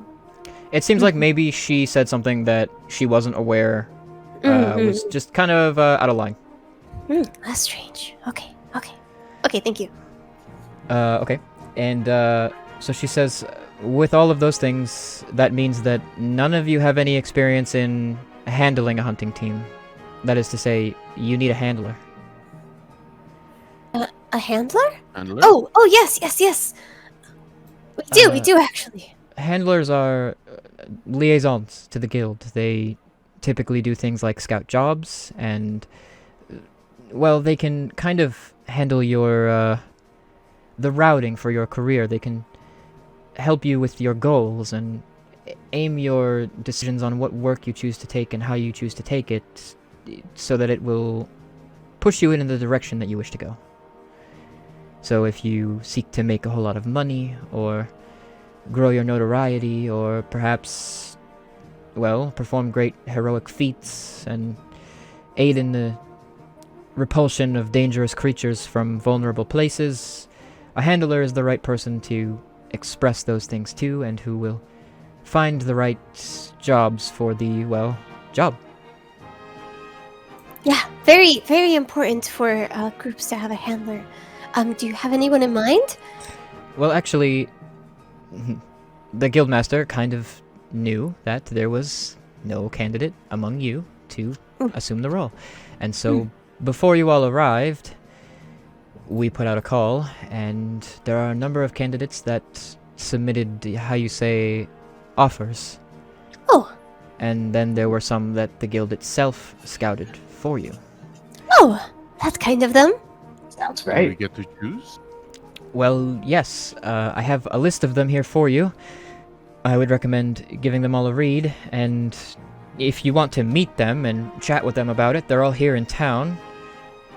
You don't necessarily need to travel out to meet with all of them, but perhaps getting to know them or learning what they may be able to offer you would serve you best in your decision. Yes. Do you know anything? Can you give us a quick summary, I suppose, of what type of people we'll be meeting? Yes, If you know. I'll read them off to you if you like. Yes, please. The DM has also added a list of them to your journals if you want to check those out. Okay. If you want to read along. So, top of the list is a handler who's new to the job. His name is Arlen. Currently, he's working with the Scriveners, helping them recover some damaged archives of theirs. He's actually here, inside the guild hall, upstairs. He's only just been sanctioned as a handler. He's new to the work, but his desire is to achieve in the field of hunting. However, due to some personal reasons, he can't actually hunt on his own. And so this is the job that he's taken up. Very noble. He only asks for 10% of the earnings from your jobs. It's minor, but that also means that he's not offering you quite as much as some of these other names. There is a Mr. Monduma, head of the Alley Cats, the protection corps that operates out of the harbor. He deals in protecting trade routes and gates in the city. He runs a private agency that doesn't exactly handle hunters very often. As a matter of fact, it's kind of out of character for him to do something like this. Sometimes his organization has been known to butt heads with the guild knights, but we think that ultimately they probably mean well. But right now, he seems to want to get involved in the business of hunting. Oh, I see. He wants 20% of your earnings, but he is a well-connected person. Next up there is Mance. He's a higher up lieutenant in the Argosy Trading Corps. His cousin actually is the Argosy captain. He's well known for negotiating and dealing in trades and commerce all over the world. He's very well respected. As a matter of fact, he's considered to be a genius in trade routes and topography and travel. And well, he's a wealthy man. He's offered to cover your travel expenses in their entirety and offer you information about things such as topography and locations, as well as provide you with some supplies from the Argosy, and all those benefits, he has said, you'll be able to reap anywhere that the Argosy operates, which typically is anywhere that has a port. Oh, very useful. He wants 35% and has promised that he will make you all very rich. Ooh, money. There is a woman known only as Dragon Lady. She's, well, she's a mysterious woman from somewhere. She works for the Elder Dragon observation team, and she's perhaps the most talented Elder Dragon forecaster in the world. She has kind of a sixth sense for their presence and activities and movements. She's asked that whatever team that she ends up handling for will be prepared for challenging quests and excursions that will make you stronger, wiser, and more reputable, such that you may aid the observation team in handling future Elder Dragon threats, incidents. Her offering is a very high-quality quest scouting that will, well, as I mentioned, make you quite stronger and wiser. However, she asks for 20% and the promise that you be on call for Elder Dragon incidents. That is to say, you will not be allowed to say no when you're asked to go and handle, well, danger. Well, perhaps it will simply be frowned upon. I would not recommend crossing the Elder Dragon observation team. They are the only thing that keeps us safe from the worst beasties out there. Of course. And lastly, there is Miss Luna Thistleite. She is, well, she's the esteemed handler for the Tempests. She manages Tempest Hall, and she is perhaps the most experienced and reputable handler in the entire world. She has a decade of accolades as a hunter that would be easier for a bard to sing about than for me to write down on paperwork. But something you should note is that if you decide to work with her, that does not make you Tempests, and it does not mean you will work with the Tempests. She simply will work for you. Of course, of course. And she asks for 50% of your earnings. However, 50? she, rather than actually give you a list of what she has to offer you, she simply wrote something on the page herself. It says, "My friends and I have achieved all we have by following our own dreams and fighting as a family rather than a team. That's all I want for you." And 50% of the cut. Yeah. Well, you know, I believe that the experience she could give us is way beyond what any of us could really imagine. I'm not sure how recently you all joined us here in Solgarde, but the Tempests are heroes. There's no one comparable to them here, so very tempting. Dinner with the Tempest were 50% of our earning. I don't know if we will actually meet the Tempest, but perhaps it'll get us. We'll have the same guidance that they received as well. So, with the bonus of hindsight. But well, I suppose this question. I suppose it's important for us to talk about why we became hunters, and that might help us better pick a handler. Oh, so many amazing options! How? Wow, I feel so blessed. I can't believe we got so many talented people wanting to handle our team. Well, Yeah, we have the potential. Well, I Pretty suppose big we. names. They're pretty big names too. Yes. Okay. Well, I suppose first things first is what do we want to achieve as a hunter team? I can start. I personally want to become well known because I want people to acknowledge felines as capable hunters within their own rights.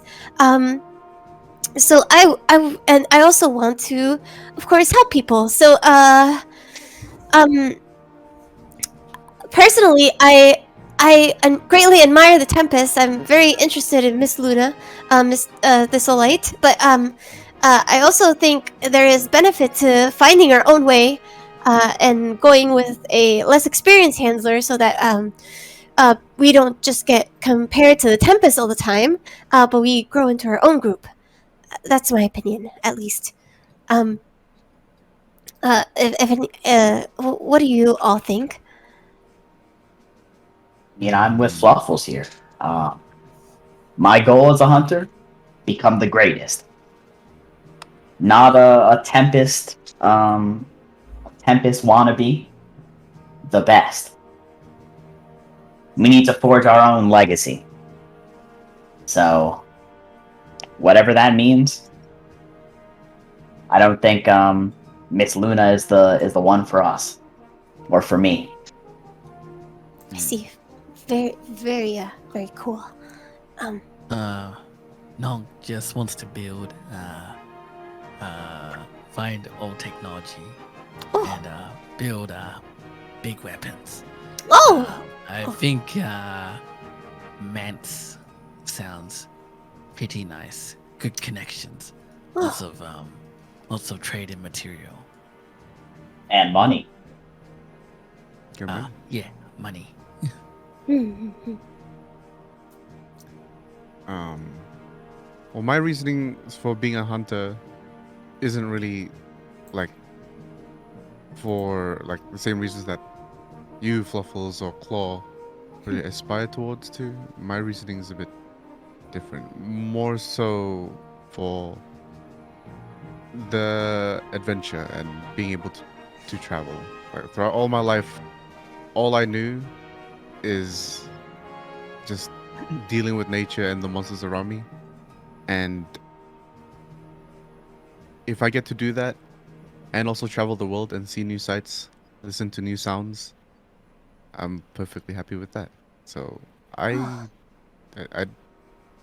don't think it matters to me, like whichever I go to, as long as I get to do it, I'm on board with whatever. Oh, I see. I fall under the same thinking as Hibiki, actually. I'm just here to just kind of take a look and document all these interesting creatures that exist in this world. There's only so many that I got to experience from my homeland, and I was unable to kind of experience a lot of the world as I was growing up. So, just being able to take a look and experience all these wonderful things in this world would be just what I'm looking for. Oh, I see. Well, I'm glad you'll feel that way. I was thinking, as you were all speaking, that I think maybe Dragon Lady might be a good option for us. She is well connected, since she works for the Elder Dragon observation team, and their technologies help fund the ways that we fight the most powerful creatures that we encounter. And it says that, as was stated, that she will be seeking out very high quality and complex and interesting hunts for us. So I feel like perhaps she can offer us a lot of different things that apply to all of our interests. That's my opinion so far. We can get very notable quests, and we can even perhaps glean from their insights into hunter technology, I suppose. And perhaps we can go to interesting places as well. And she doesn't take that big a cut from our earnings either. So It's only 20%, and Yeah. I do agree that I believe it does cover pretty much all of our needs, really. And plus, with her being like so affiliated with the Elder Dragon observation. I feel like that'd be very, very good for Claw especially. Yes. So I think Dragon Lady would be a good choice. What do you all think? I'm with you two. I Oh, think the best way to become the best is to take on the best hunts. mhm. And Dragon Lady seems to have the hookup for that. Yeah, for sure, for sure. How about you two? Yeah. Sounds pretty good. Big monsters, big challenge, big reward. Yes, yes. Praxis? I think. I do not disagree. All right. Like we've come to a conclusion. Yeah, that's great. I'm glad we could all agree on this. I believe we should contact her as soon as possible. Then, if you don't mind, ma'am. Well, you can travel north of here to the Elder Dragon Observation Team's observatory if you've already made your decision and you don't wish to speak with the other candidates. Well, well, we can speak with her first, and then make sure that everything is according to our expectations so far. And if there's any doubts, we can always visit other candidates afterwards. Of course. Well, I'll turn the paperwork over to you, which will tell you where you can find each of them. All right, thank you so much. Oh, wow, so productive! Such a productive mealtime.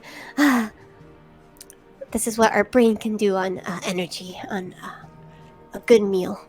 By now, Oh, the evening has kind of set in. The sun has set. It's still early evening, though. It's probably maybe like 6, 7 p.m.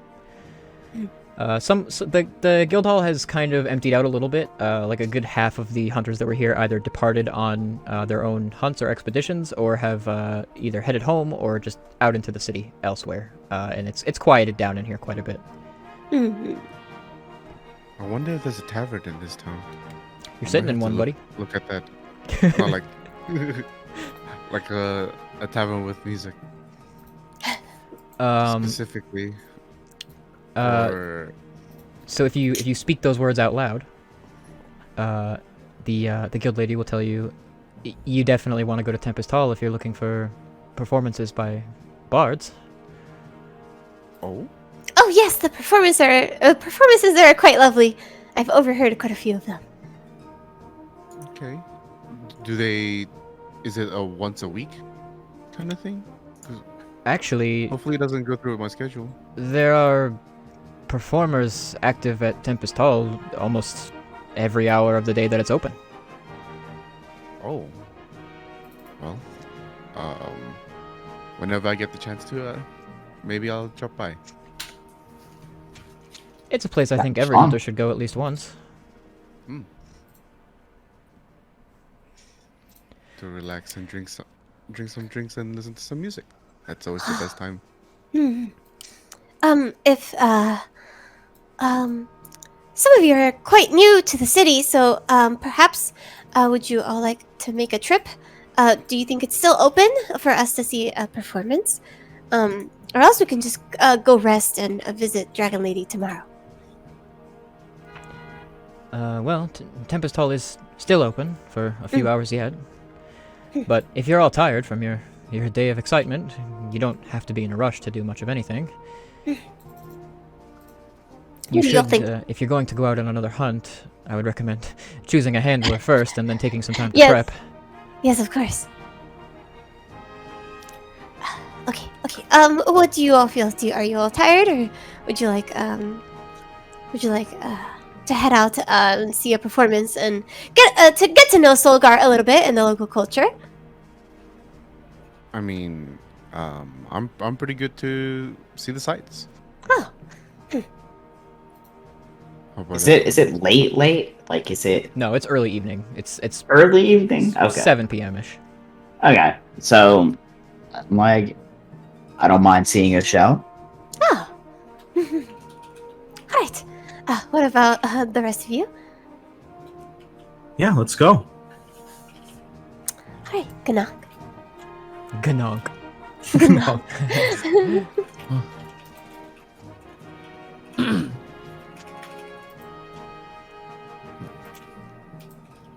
No? Gnok. We're just sticking with that. Gnok. Gnok? Jeez. I'm not. He's just sorry. He was just like contemplating. He was like, just like,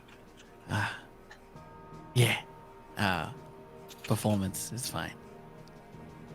All right, sounds good. Sounds good. Yeah, he's just like, he's. I think not would be more. He's more interested in filling out the new crowd because he's like never seen a blue playing before. And Fluffles is a bit. It's quite interesting. So he's just like nonchalantly just been staring at you two. He's been like Quite a pair. What? Yeah, quite a pair. Like, Just taking but it then in. again, like for a gacha laka, it's just like I all is see. new. Mm. Yeah. Fuffle, He's just like, Fuffle great. doesn't say anything. She recognizes that type of expression. So. Yeah. Yeah. All right. Well, I suppose we'll head out then. All right. Okay. Boy, So, well, we'll have some quests ready for you the next time you come through.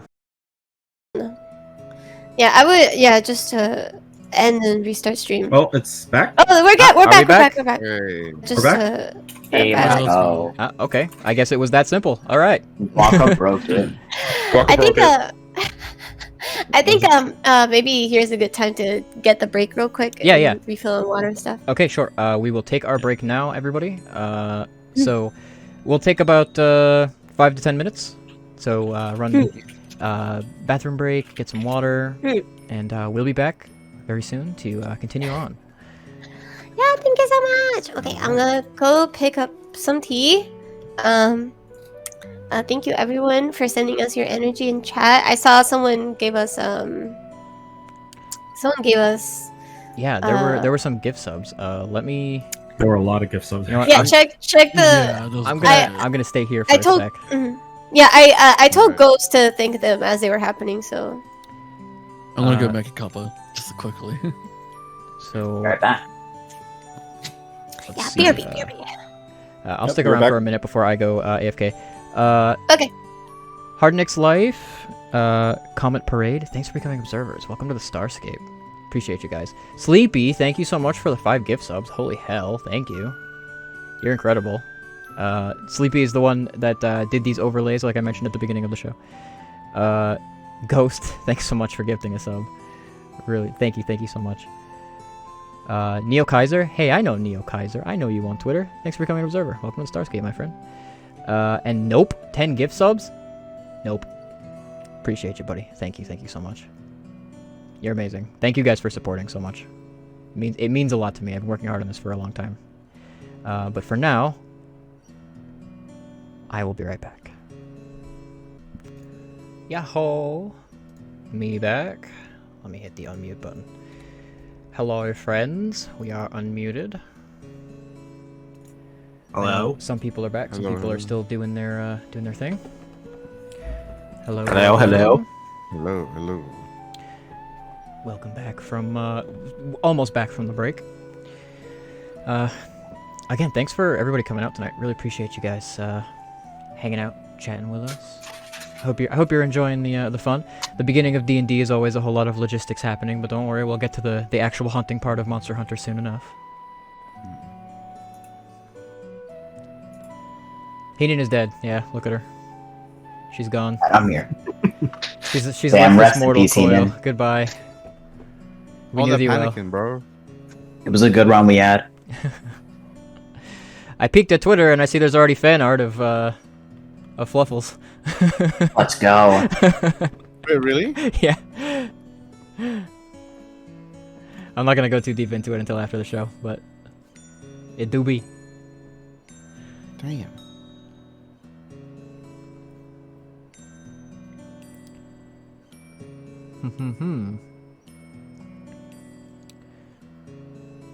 Well. Oh, Guaca. Hey, how's it going, Guaca? You woke up. What's up? You were playing Cowboys and Indians pretty late. Oh, Pisces, how are you? Pisces is my VTuber sibling. Let's go. Alloy Raven, Guardian Angel, Crow. Ah, Firefly, hey. 5 minutes means 10 in her dimension. You know what? We forgive those. Time dilation. You know how it be. Yeah. Genki.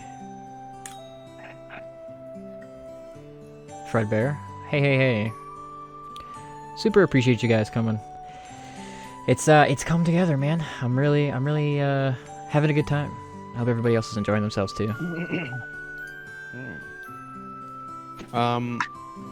If I may remind the chat that today is Stargazer's 1-year anniversary on Twitch, man. Yo, congratulations, bro. Appreciate it. Thank you very Congrats, much. bro. Close enough to Yeah, it. today's his birthday Yes. celebration. It's an Yeah, everything birthday celebration. Mm-hmm. Thanks, guys. Really appreciate you. Really appreciate you. This is the important thing, though, man. When I started becoming a VTuber, actually, this show was my goal. It's possible if you followed me long enough, you might even remember back when I was a little baby, like 1 or 2 months on, I was still a PNG tuber, and I was on a D&D show by another DM that was running weekly one-shots, and on that, I said on that stream that I was gonna do this show. That was now probably about 10 months ago. And here we are, so, hey.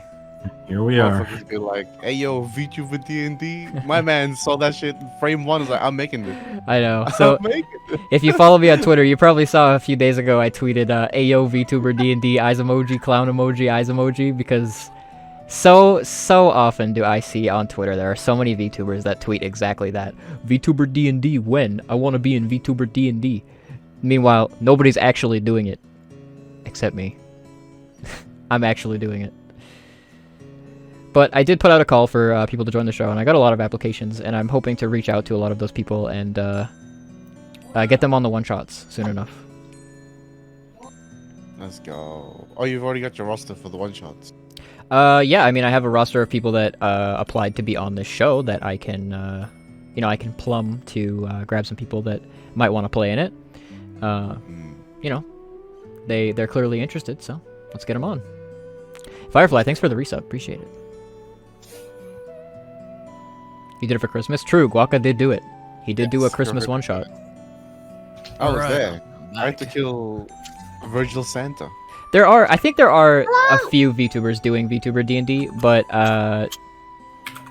I see more people doing like vague tweeting about it than I do see people actually doing it. I mean, I'm sure it's hard to organize. It's very hard to organize. Yeah. But we pulled it off. I know there's 2 other groups of VTuber D&D going on.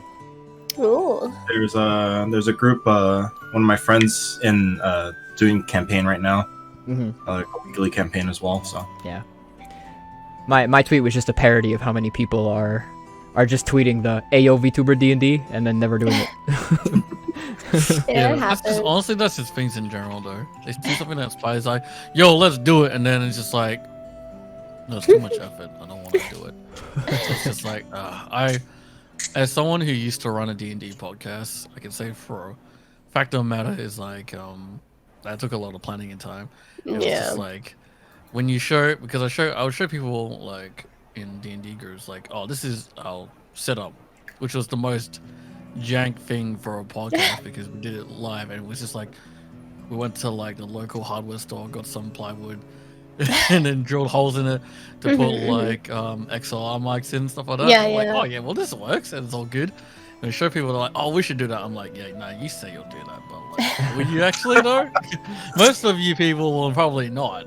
'Cause Yeah, I helped plan for not like D&D, but for trading card games, and I had to like I tried to draw how like and plan the recording setup for streaming card games and stuff, like the top down and all that stuff. And like once people start seeing that you have to like go to the hardware store and get some PVC pipes and stuff, Once the like, task is Yeah. before back you. off a little bit. It's tough once the Yeah. task is before you. Yeah.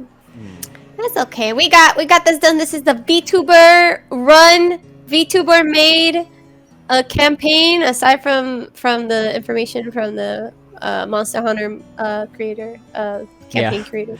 That's the only person with basically no ties to the VTuber community. Turn them into a VTuber, and then we'll be full VTuber campaign. They don't strike me as someone Yeah, who'd be very exactly. interested, but Oh, Crow, yeah, thank you for hanging out. Appreciate it. take care. Really, really appreciate it. Yeah. Well, if you guys are ready. Oh, the empty space is there for guests. We will have guests on the show. My hope is that when we start running the one shots, some of those player characters can Invite appear some people. in the main story. So let's say a one shot takes place in another location, and this group here eventually travels to that location. Well, that guest that was on during the one shot may appear in the story. That's the idea.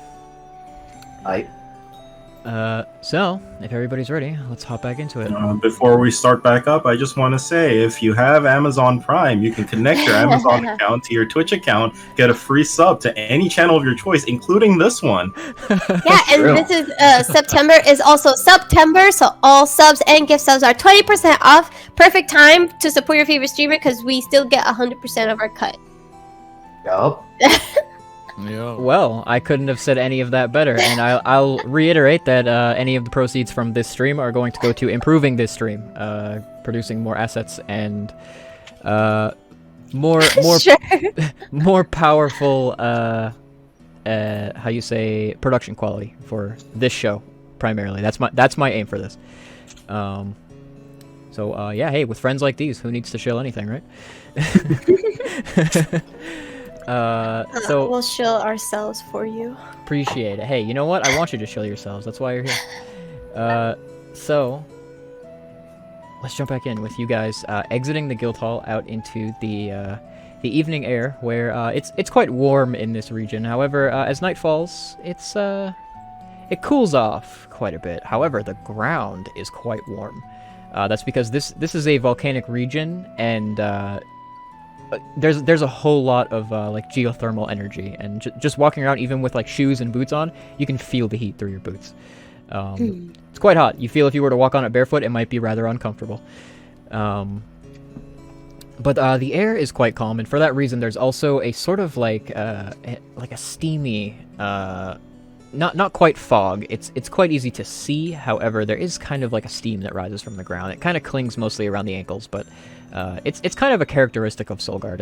It's a little bit homey. The people know it and love it. And as you travel through, as you travel through town, Pharixis, I'm gonna have you make an intelligence saving throw. Intelligence saving throw. And you're gonna do it at advantage because there was a redeem earlier for that. Advantage. Crazy. Chat's already coming into play. Okay, gamer time. 9. Okay. Damn. So as you're walking along with the group and kind of chatting amongst yourselves, you feel something. You get this sense of uneasiness that kind of washes over you, and it's a familiar sense of uneasiness. And your pace kind of slows, and suddenly you find that you're looking forward at everybody else walking ahead of you.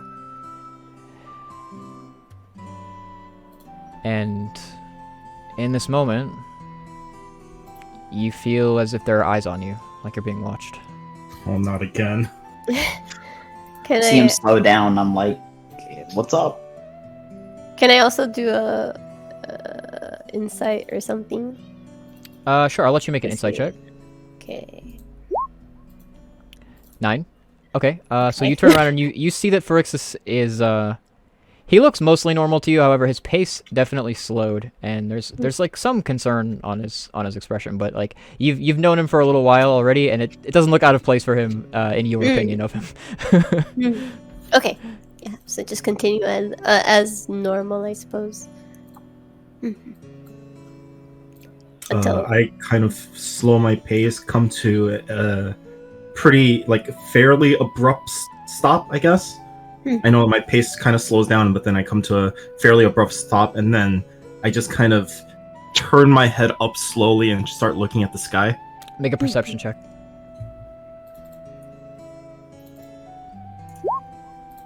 20. So Pharixis actually stops and his head lifts and he gazes up toward the sky. There are clouds in the sky, but there's also quite a bit of smoke in the sky, as there are these thin, or rather slender but thick clouds of smoke that kind of billow up from the mine shafts that dot the ground all throughout town and fill the sky and obscure it moderately. It's a little tough to actually see the open sky and stars overhead at night. But with a 20 in perception, you focus long enough, and you can pick out through like the light and smoke pollution, the little twinkling stars, a few constellations you recognize. But there is one of them in particular that is red. It's a distinctly crimson color. I call back to the rest of the group and I say, "Hey guys, do you Yes. see what I see up there?" I look up. I recognize this from the reaction that he had before last time. Yeah, this is a familiar reaction that he had once before. Alright, I'm literally looking up as well. I'm just like Okay. straight away. Claw and Knock both make investigation checks. Or perception checks. Got you. And I also look up. Do I have to see anything? Go ahead, make a perception check. Okay. All right. Perception. I got a 20.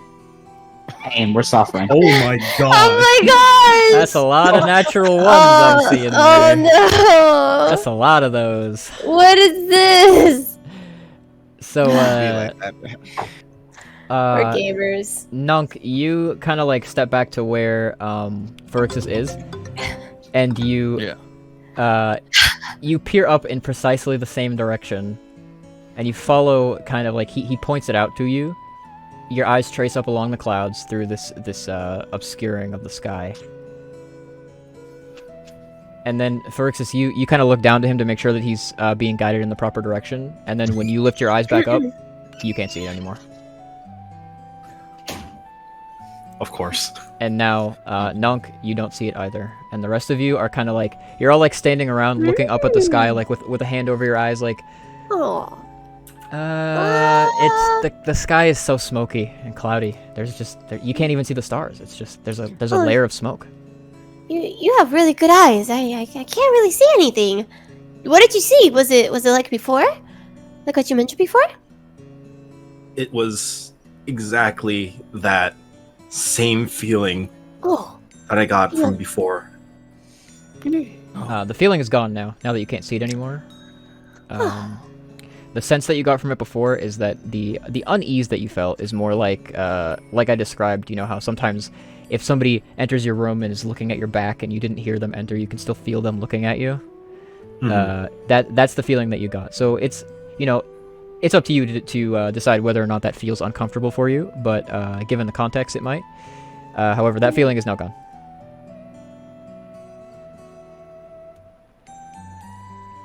I see. Well, okay. Well, we should notify this to the guild when we get back. It was that same shiny red glint of light Oh. staring down at me. Oh. Don't know what it is. Do you I don't know want why to go you're so back? afraid of light shows, but you know. Well, no need to be dismissive of it, but if it's happened twice, it's more than a coincidence, right? So, do you want to go notify the guild now, or would you like to do it later? We should still be a little bit close to turn back. Close enough, sure. You guys can go ahead and enjoy the show. I think I'm gonna turn back and see if I can get some more information about whatever that was. Okay. Okay. You sure? You sure? Sure. Would you like me to come with you? No, I'll be fine. You guys can enjoy yourselves. Some music could calm the nerves. Mm. Plus, it's our first time as a group together, so I think we should spend the time. You know. Yep.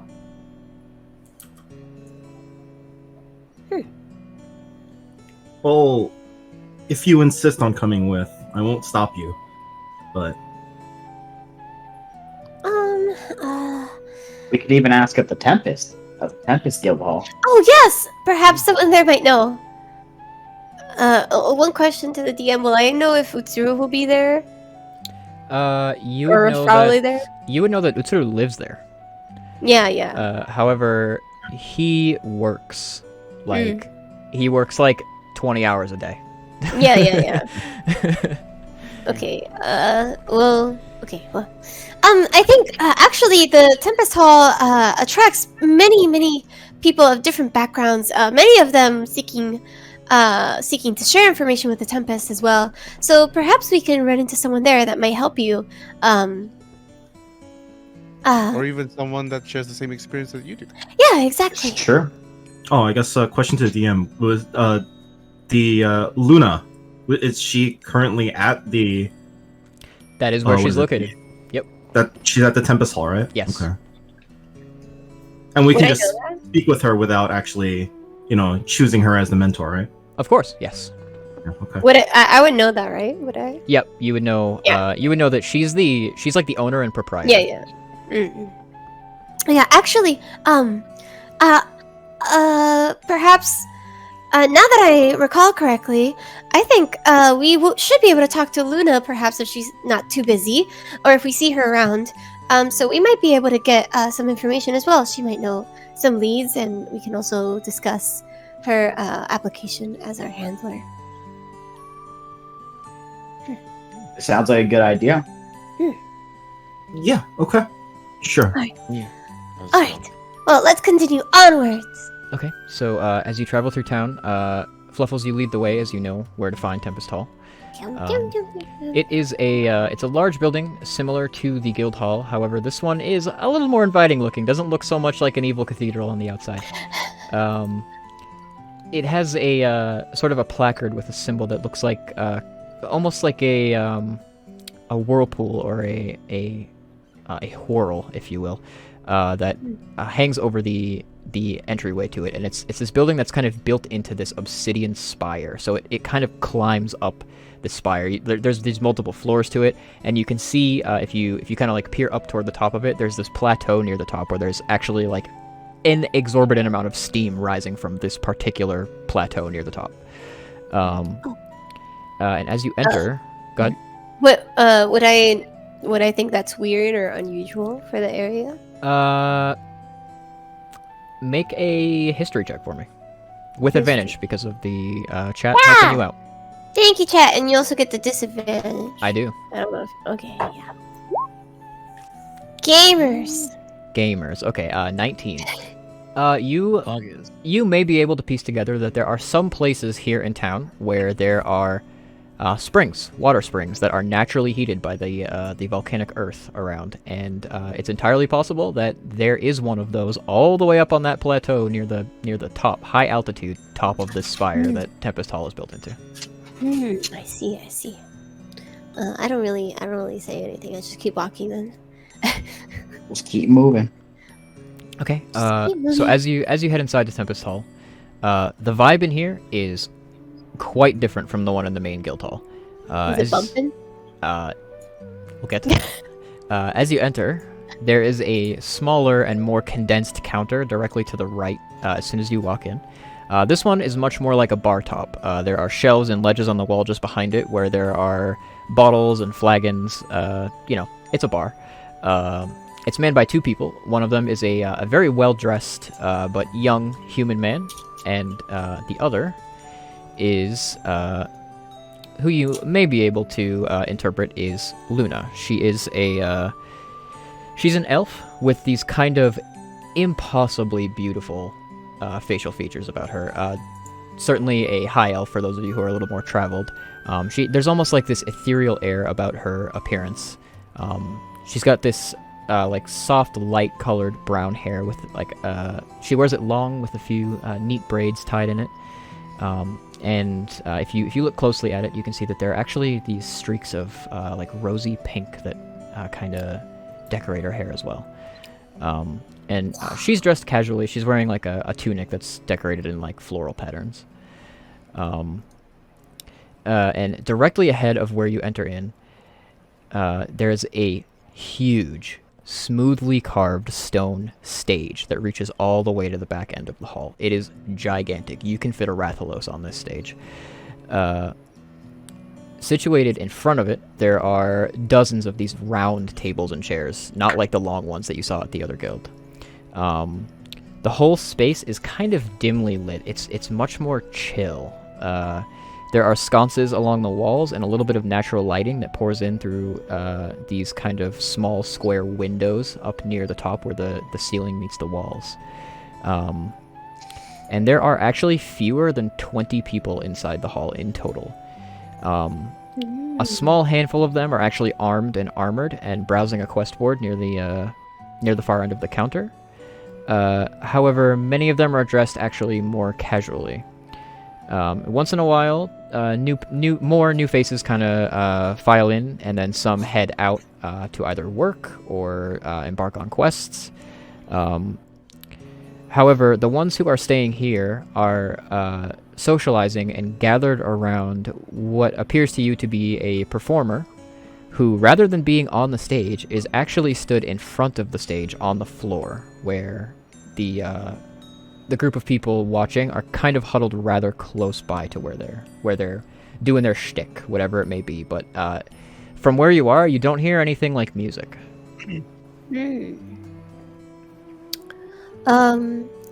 So I turn back to the group and go, everyone, I think that should be Miss Tehistel. We should go greet her. It wouldn't be polite to ignore her after she already submitted a request to be our handler. Are you all okay with that? Should we head over there? Yeah, let's say hello. Yes. All right. Yes, let's go. Yeah. So Hibiki looks at the group, just like tilting his head a bit, and then he kind of snaps back into reality and is like, "Oh yeah. Sure." Okay. All right. So Fluffles leads the way with very large strides with her tiny cat legs, and she marches over, tries to be very respectful. Excuse me, Miss Tehistel.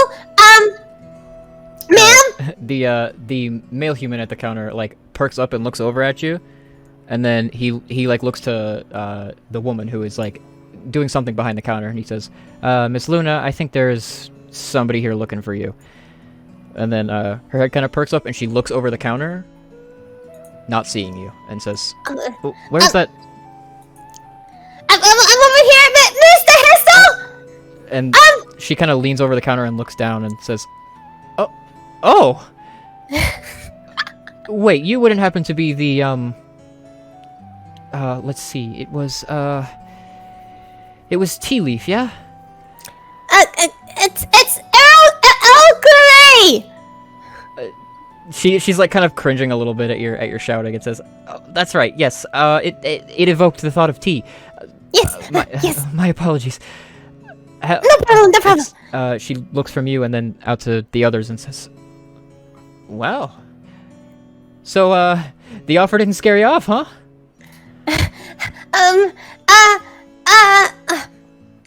Well, actually, we just wanted to say hello. We haven't made a decision yet, but we're very, very honored that you would consider us and our newly founded group to be part of your the groups that you handle. Very honored. Thank you, ma'am, so much. We just wanted to stop by though. No decision yet.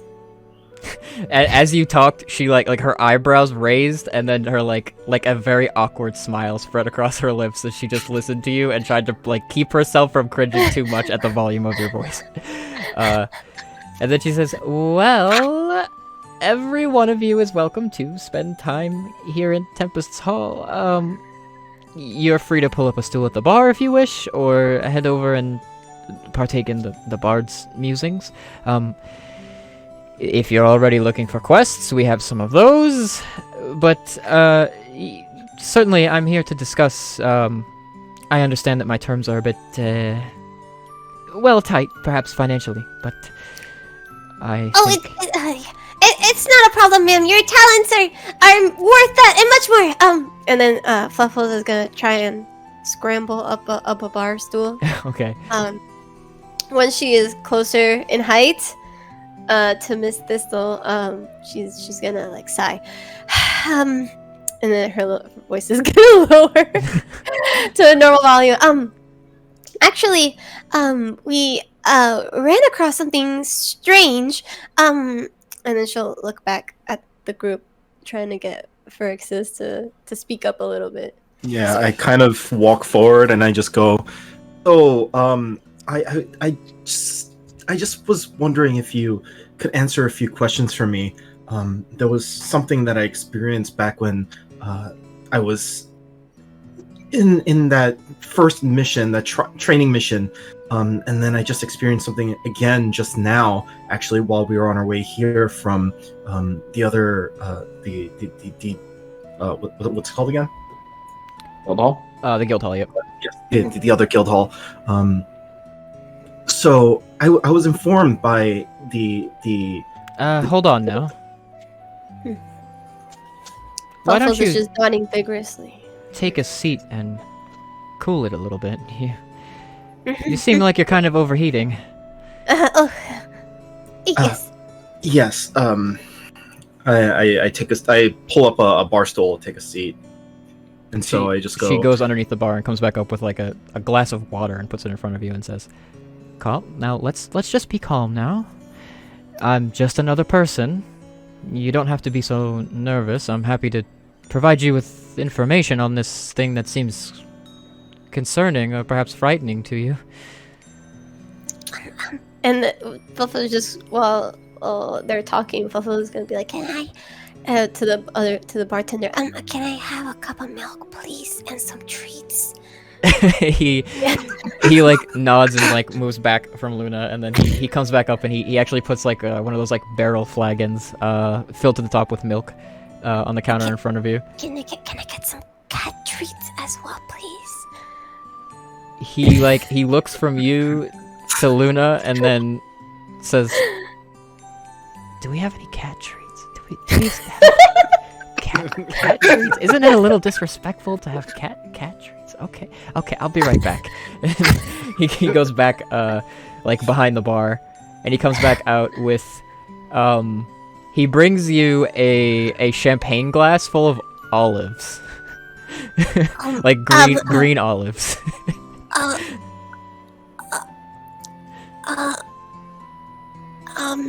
I'm sorry. Do you have like the ones shaped like fish, but they're not actually fish?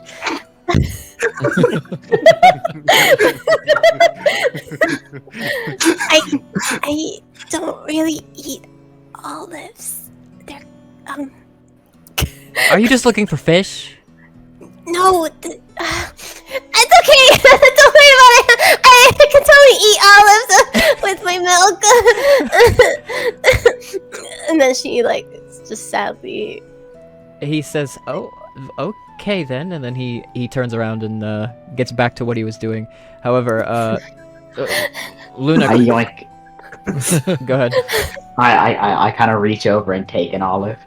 Okay, do you like olives? Okay, here you can have you some. take one, Don't worry, you can have as many as you want. However, as that happens, Luna's hand kind of reaches over and she taps on the side of the glass, and then in an instant, all of the olives immediately transform into berries. The cup fills with berries instead of olives. Okay.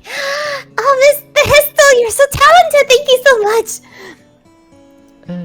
It's not too much. I just detected that perhaps you're not very fond of olives. Oh, really? I'm sorry I let that. You needn't apologize. Listen, if you're looking to eat something, you should just order something, not just insinuate that you want food, and then my bartender is confused. Okay. You're fine. It's all right. I look at the milk and I'm just like, one for me. Please.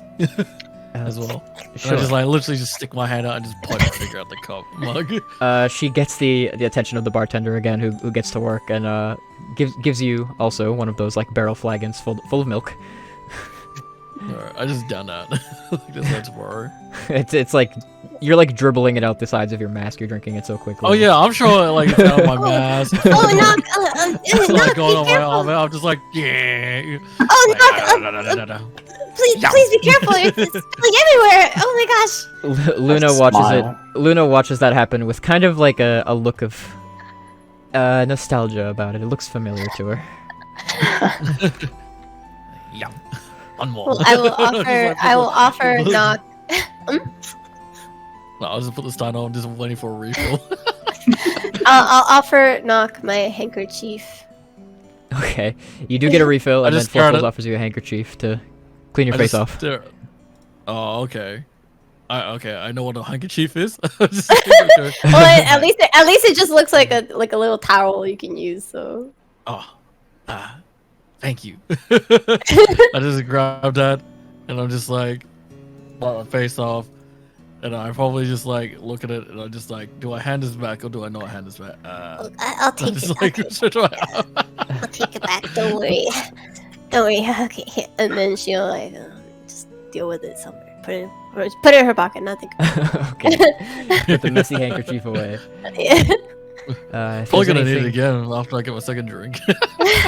If there's anything else I can get any of you, do let me know. By any chance, do you have apple juice? I'll take that. You know, that's an incredibly simple request, and actually I'm grateful that you made it so simple. Fluffles just looks very, very shy and ashamed. She actually, If I can get 3 pints of that, please. Thank you very so she much. places a, what, how much did you just say? 3 pints. She does like that meme face where she just like blinks widely at you.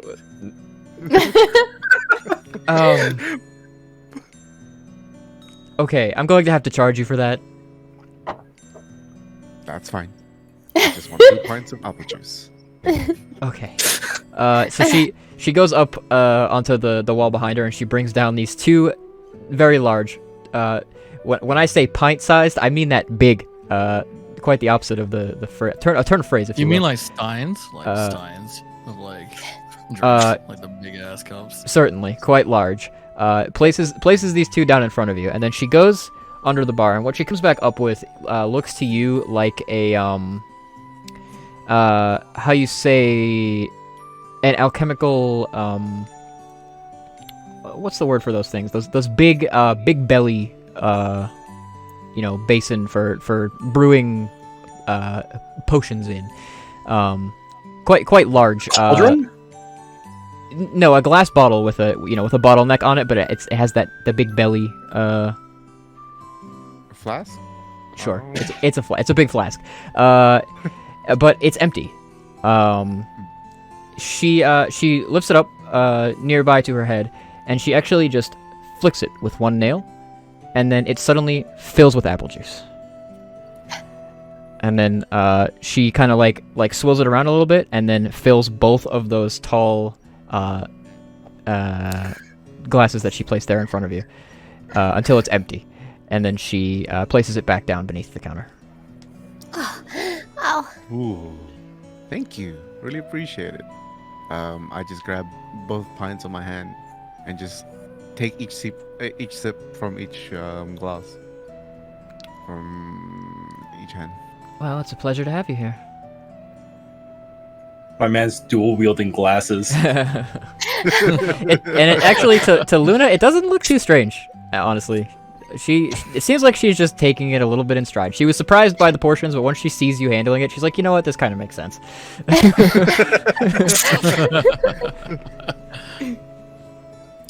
just slurping on the milk. Now, if we're a little more comfortable, perhaps you may be able to fill me in on what it is you want to talk about. Oh, yes. So I just kind of explained to her what happened while we were fighting the King Jaggy. the thing in the sky, the red beam of light, whatever it was above the atmosphere, and then the same thing that we just experienced on the way here, the smoke in the sky, and then I just saw that glint of light that just gave me that same kind of feeling. She thinks for a moment with like a finger to her chin, and she says, "That's all very... well, it's a little fantastical, but I would be lying if I said I hadn't seen things that were far, far more confounding than that. Although, I haven't seen anything like that myself." Oh, yourself? Someone else? Well, if there's anything out there in nature that defies our expectations to such a grand degree that, as you described your first encounter with it, it was so high up that it mingled with the stars. That's something that, frankly, defies what I think most of us would consider to be possible. And well, there's only one thing out there that makes impossible things possible, and that is magic. Magic? Yes, the man who was assisting us, Shin, he had mentioned something about... You there hung being out with some Shin? kind of- Yeah, he mentioned something about a legend or a folk tale regarding a creature that seemed similar to what I had described. Her smile shrinks a little bit, and she says, "Please tell me that guy didn't tell you anything strange." He said it may be an elder dragon? Okay. That's strange. But actually, it's where I was going with this too, because the creatures out there in the world that are the most magical are in fact elder dragons. Most of the time when something that is unexplainable and perhaps outside the bounds of what we come to expect from nature, it usually is because of an elder dragon. So it wasn't just all light shows. It's actually real. If I've learned anything in all my time out there encountering creatures like these, it's always safer to assume that what you're seeing is reality, even if it defies your expectations.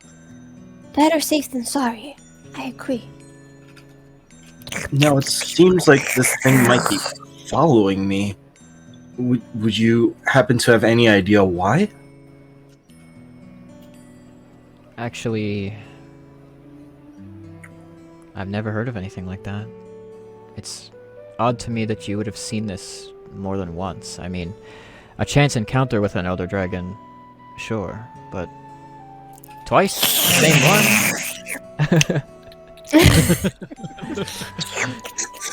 She peers over at you like a little stun locked for a minute, but then back.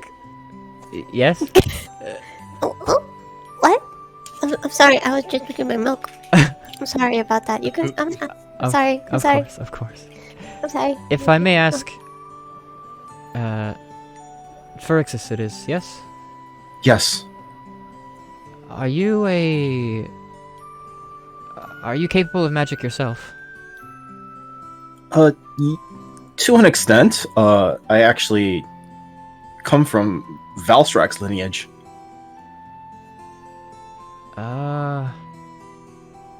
That word crashes against her and disappears. She does not appear to know what that word means. But she says, well, judging by your appearance, you've got wings, which means that Valstrax is a dragon? That is what I am told, yes. Well, it isn't one that I've ever seen. But if you're capable of using magic, have you studied magic? Not formally. Just kind of on my own. Which occasionally means that you draw power from nature then. You naturally perform magic.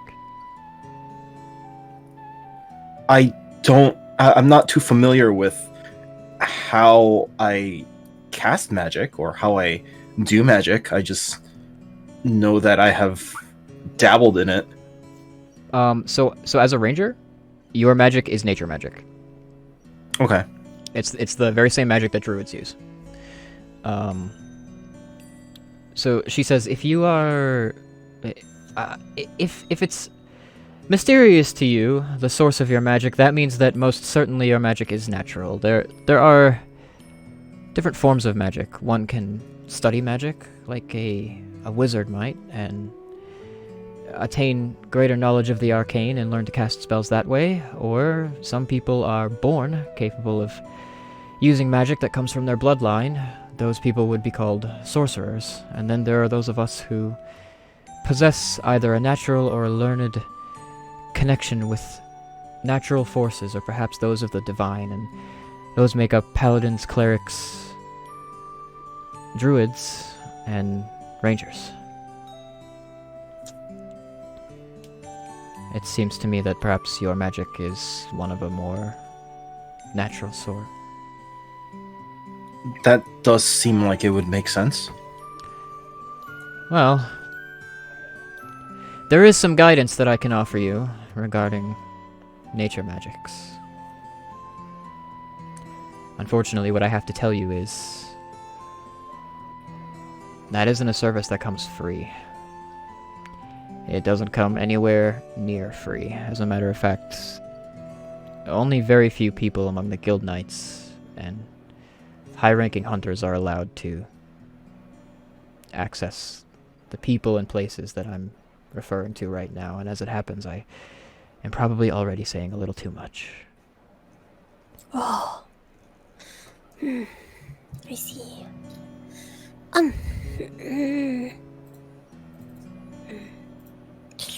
So would that mean that we'd have to have you along as a part of the team, as a sponsor? Maybe we can help us out with that. Well, this isn't the way I wanted to do this negotiation, but if I was your handler, I'd point you in the right direction. Miss Tehistel, I have a question. Why did you pick our hunter group? Why did you decide to throw us an offer? We're quite new and all of us are beginners, so it feels a little bit strange to have someone with a history such as yourself wanting to work with us. You ask that question, and she looks to you, and then her eyes kind of cast down toward the counter, and she folds her hands on the table and thinks for a while and says, I have the time on my hands. Oh, really? And I would have never expected it. well, it's been a while since I've been very involved in fostering the growth of a team of hunters. Oh. It's Oh, kind of the role that I took on with my own team, but they don't need it so much anymore. Oh. I see. Oh, well, I'm very grateful that you, decided to, or even considered working with us. I'm very honored, and I'm sure everyone here feels the same way.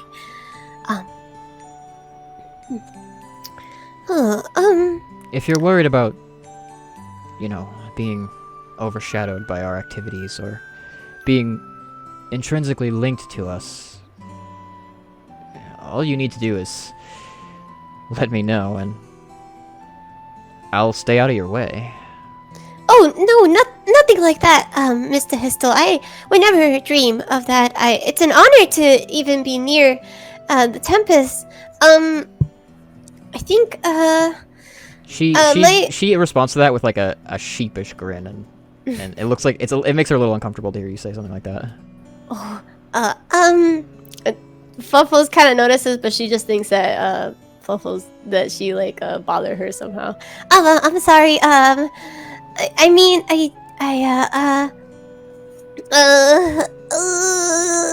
It's fine. It's fine. It's fine. Look, I want to work with you, but I want you to walk your own paths. I want you to do the things that you want to do with your careers. Actually, do you?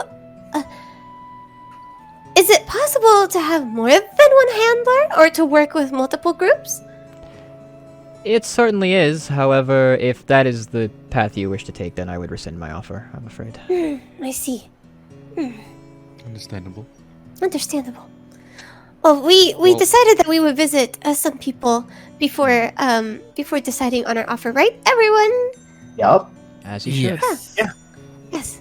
So, we're definitely very interested. We know your talents are worth much more than 50% of our earnings, so that's definitely not an issue. At least for me. Well, there's something I think you should see. Oh, okay. She walks over to the end of the counter and reaches over the counter to the quest board that's posted there. And she pulls off 2 job postings. Oh. And she sets them down on the counter in front of you.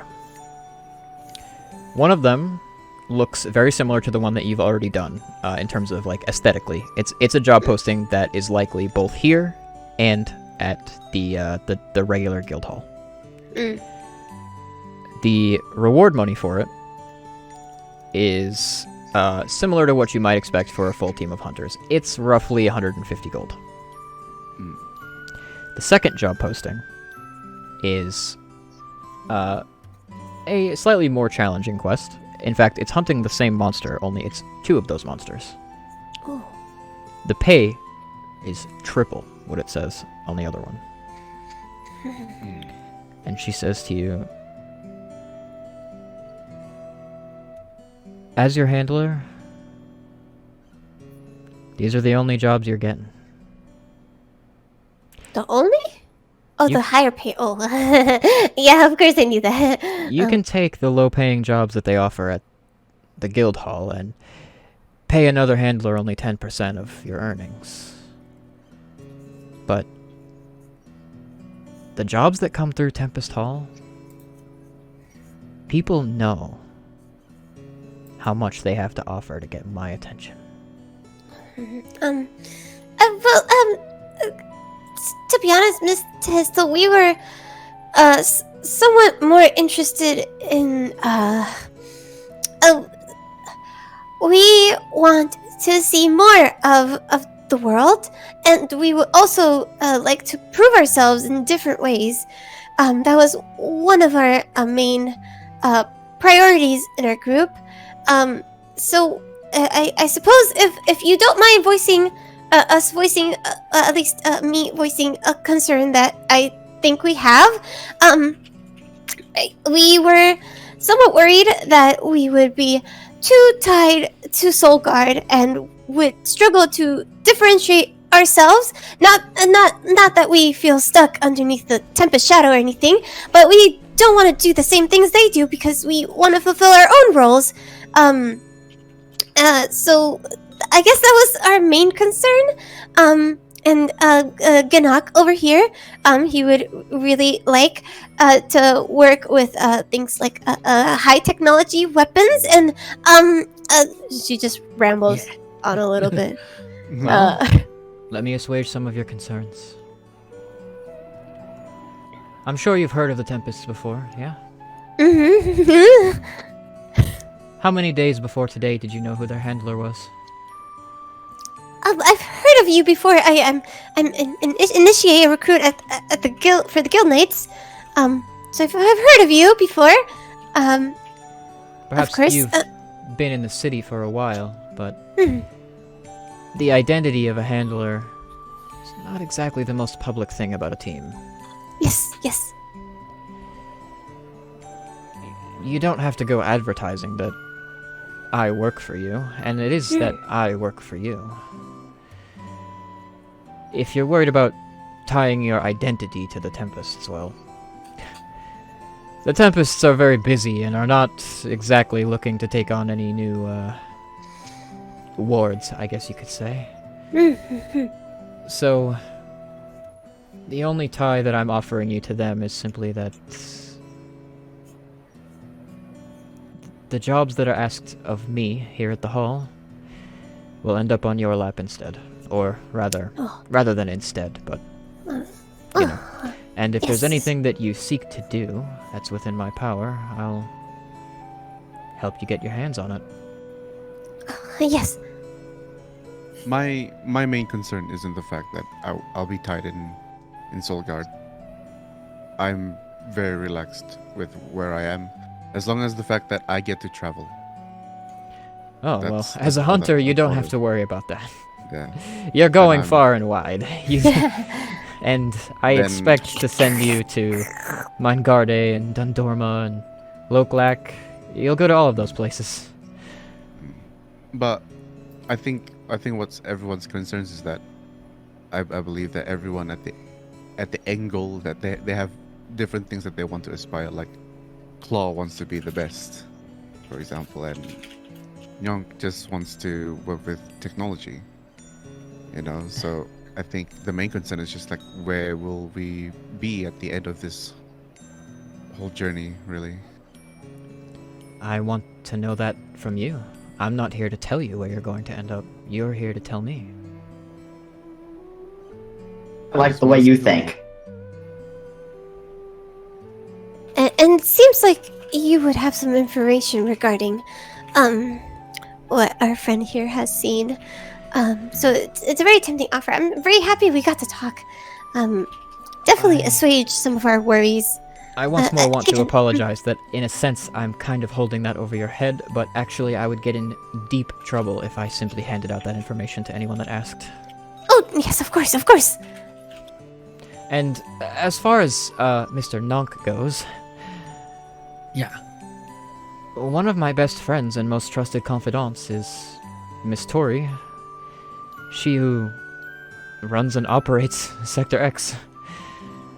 She's not Do in I town know right this now. person? You know of her. You know that she is the Okay. she is the head of the workshop, Sector X, which is the artificing workshop here in Solgarde, and it's also the biggest artificing workshop on the planet. Okay. She is chief artificer here in Solgarde, and she is a Tempest. Oh. Oh. Yeah. You know, good friends. Yes. Oh. Okay. She's a very busy Sounds woman, good. however, if you're planning to do work for Sector X, you're going to cross paths with her anyway. But I have more than a connection to her, so if you wish to have a personal conversation with her, then all I need to do is ask. Actually, like, Nog is just taking notice and then be like, thinking of the possibilities, and he snaps back to reality. He's like, yes, that would be good. I think I'd be like suggesting like, maybe we should go with, go with this person. I wish to Yes. make should these look things... around a little bit. Yes, I want you to make your own decision. I wish to make these things more like offers than, well, I don't want to say that I will deny them to you. We've met now. We're friends. If you want to speak with Tori, I'm happy to put in a word for her. However, it's a little different if I say, my friend Nonk wants to speak with you versus one of the members of my new hunting team that I'm handling for, Nonk, needs to speak with you at once. I see. Ah, Of course. yes. Understand. He says, but probably doesn't.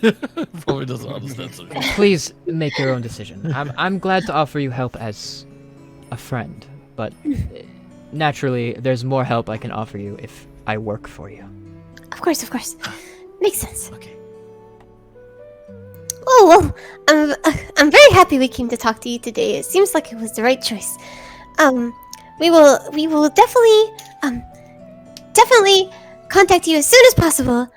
We don't want to keep people waiting, or anything. However, it is getting quite late, so I suppose we can't go anywhere else today. Well, Yeah. How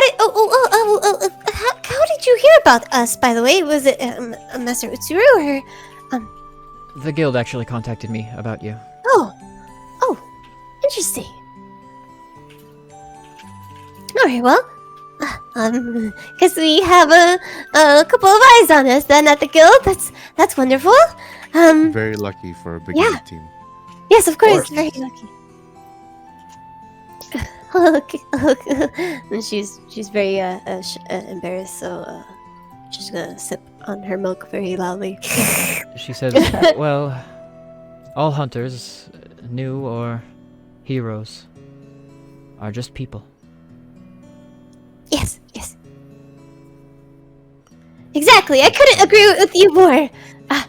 I think as she said that, says that Fuffles stares at her in awe and is very happy. Very happy. You can hear very a low purring. Make an insight check.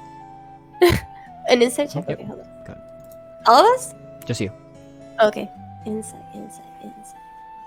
Oh wait, it's on the side, right? In your skill pane.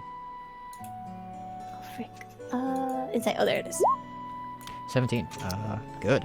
So as you're looking back at her expression when she says that, you do feel in this moment, you feel a little bit of awe toward her, kind of what you would consider to be an expression of humility from this person that would be considered a hero in this city.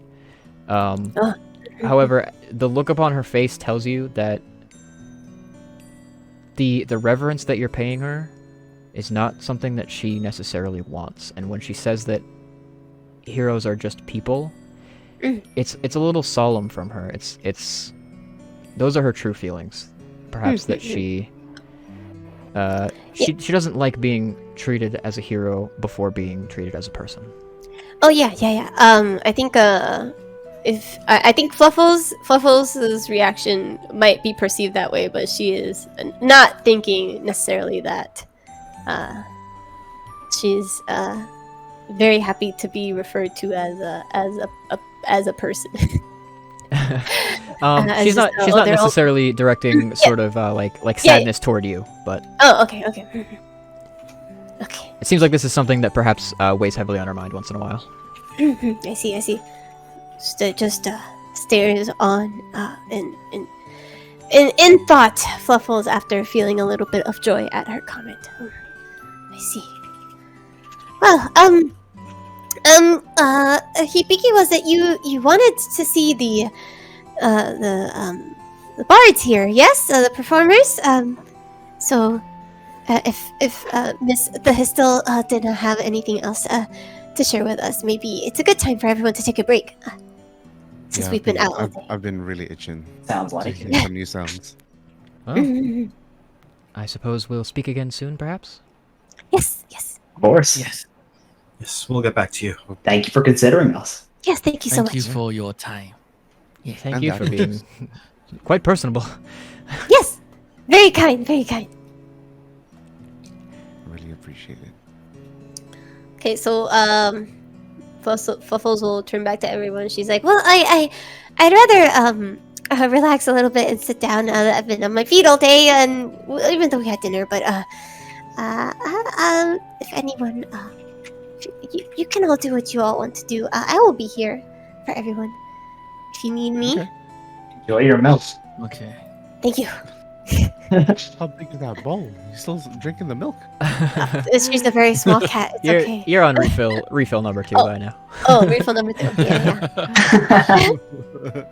So there is still a small crowd of fewer than 20 people kind of sitting around watching this performance that's happening. It's kind of crowded, so you can't really see what's going on inside of it, but the people that are watching quietly. It's not very raucous. It seems like they're being quite respectful of this performer, whose performance is perhaps one that is not quite so loud. All right. Hibiki starts moves to where the crowd is and looks into what the performance is all about. Okay. I think kind of peeking his head. So as you I peer follow. through the crowd, Claw, you can kind of just like see between people's legs under there. You can Let's see go. you can see like the lower half of this person, but Hibiki, you're tall enough um, to kind of peer over yeah, some of these people. Hibiki would look to Claw's like, I hope you don't mind, and then he grabs Claw and puts him on his shoulder. There you go. You got a bit of view. Hey, thank you. Okay, I enjoy my new view. Yeah, from there you can see clear over the heads of most of these people, and you can actually see the top of the head of this person. What you see is there is an elven man who has this long, glittery blonde hair, and again these like ethereally beautiful features. He's speaking, and he's speaking with quite a bit of passion. However, it's this kind of like sing-song passion, you know.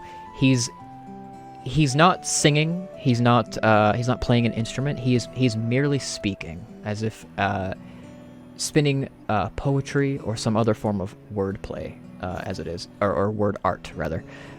He has these deep magenta-colored eyes, and he's dressed in very, very fine clothes that are like, there's a flourish to him. He's wearing bright blue colors with these gold trims, and he's wearing jewelry on his fingers and his neck and his wrists.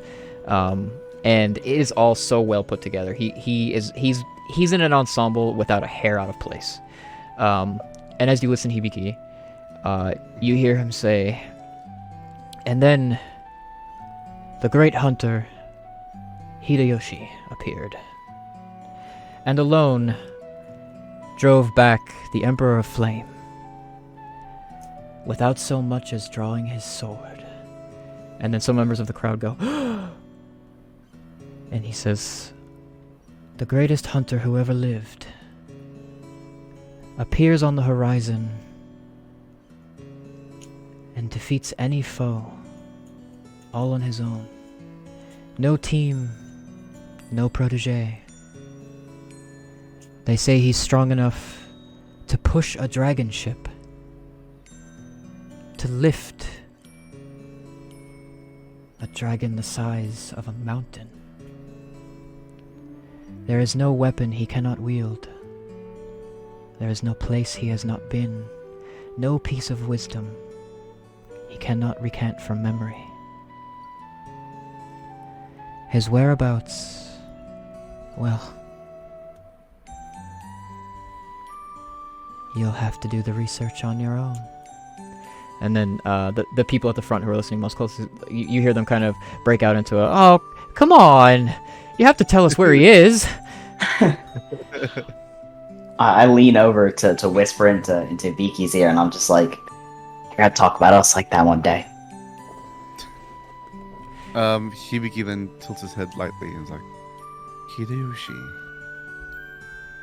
That sounds somewhat familiar, actually." And he's like trying to figure out like who it is and where he's heard that story before. Make a history check. I'm sorry? Make a history check. History. Hey. 19. Very high, actually. Hideyoshi is a name that you have heard before. He is, in fact, a legendary hunter. However, he is so legendary that you, as a bard, know he is perhaps mythological. You know bits and pieces of the story that was just told, but you also know that the legend of Hideyoshi is... It's a story that's told by a great many bards in a great many places in a great many ways. And you yourself even know some stories about Hideyoshi that you might recant in some different ways in different places, but it's kind of a it's almost a household name. He is this legendary hunter that you believe that if he's real, damn, he must be able to do some of that stuff that was just talked about. He must have done something to get people to really believe in him this way. One of the people at the head of the crowd says, "And what about others? Are there others like Hideyoshi?" And he lifts his head and says, "Well, I have a great many stories. But they don't come free, okay, folks? I am going to need to accept payment in the form of gold pieces, please. I did not come here to share all my stories with you for nothing. And then some of them kind of groan and... Hibiki joins in the groaning. A couple of them actually like get up and leave the front of the crowd, and it thins out a little bit as he reaches the end of one story and is holding out his hand for payment on the next one. I on top of Ibiki's head, I just let out a boo. He perks up and says, "What, do you wish to be entertained for free?" I can entertain myself. Well, you don't get to travel to the arena in Solgarde and pay nothing for a seat to watch the fighters. That's why we fight in the arena. Well, more power to you. Good luck with that. I think Master Shin would probably pound you into dust tomorrow. Wait, that's your captain. Yeah, he was pretty alright. He was pretty alright. Yeah, 100%. No doubt. I have a few stories about him if you want to know them. Do they cost? Of course they cost. I am not here performing for free. How much do they cost? Well, for a story about Master Shin... Let's see. How about the time that he battled the Dragon of the Mist? Yeah, that's great and all, but how much does it cost? I kind of want to know, and I kind of want to pay. I'll tell it to you. For 5 gold pieces. It looks to Claude. Do you have 5 gold pieces? Or 3? Maybe we can split? Down, nah. 5? Bruh, man, you could tell me a story. You tell me a story. I ain't got much, but all I know is that we about to leave this joint. That's what I'm saying. And I what's it called? I kind of like forcefully turn his head, and I point in a direction away from here. Daiji's forced to just follow suit. Just as well. Someone else will pay. Yeah, we walk. I point back to Fluffles? the table where Fluffles is chilling. I see them pointing at me because I've been watching from afar, so I just wave. Haha. Hello. I walk to Fluffles What's with like happening? a bit of a bittersweet smile, and I just go. I kind of expected music, but Yeah. it was just some guy telling a story. Is it? Well, was it like, songs are also just stories, right? Or they can Yeah, be. but there's chord progressions and melodies and all that. It's okay, Hibiki. That's what you're here for.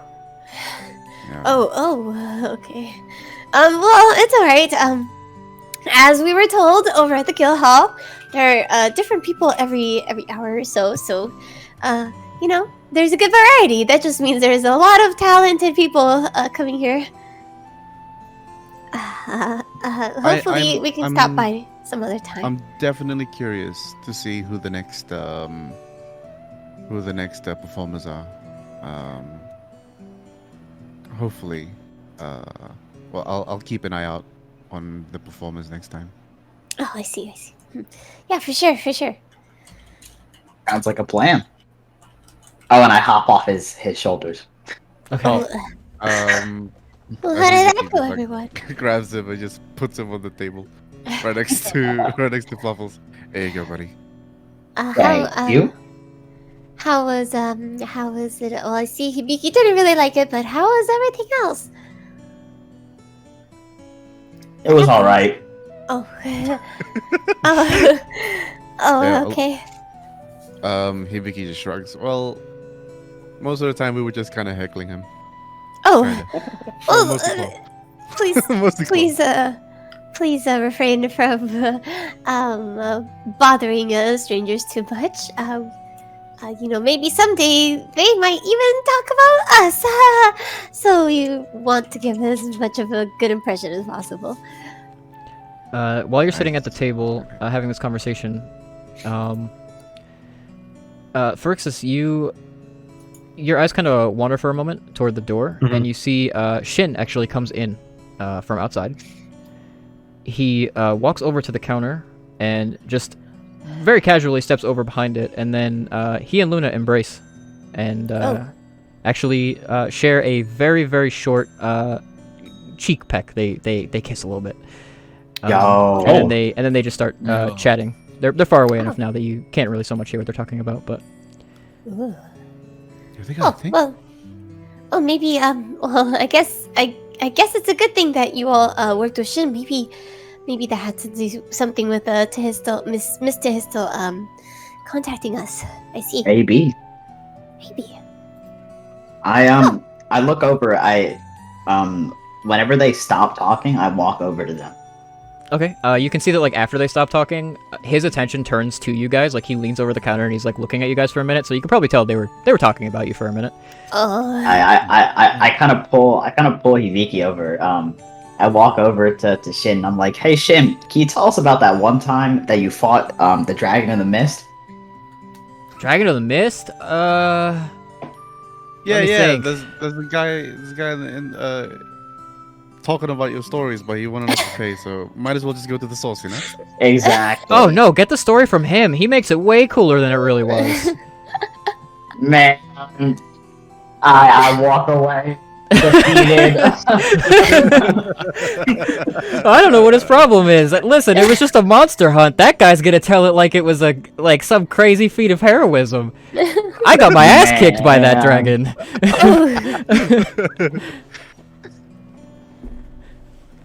All smoke and mirrors. Pretty much. Heroism is a lie. With my dream shattered, I walk back to the table.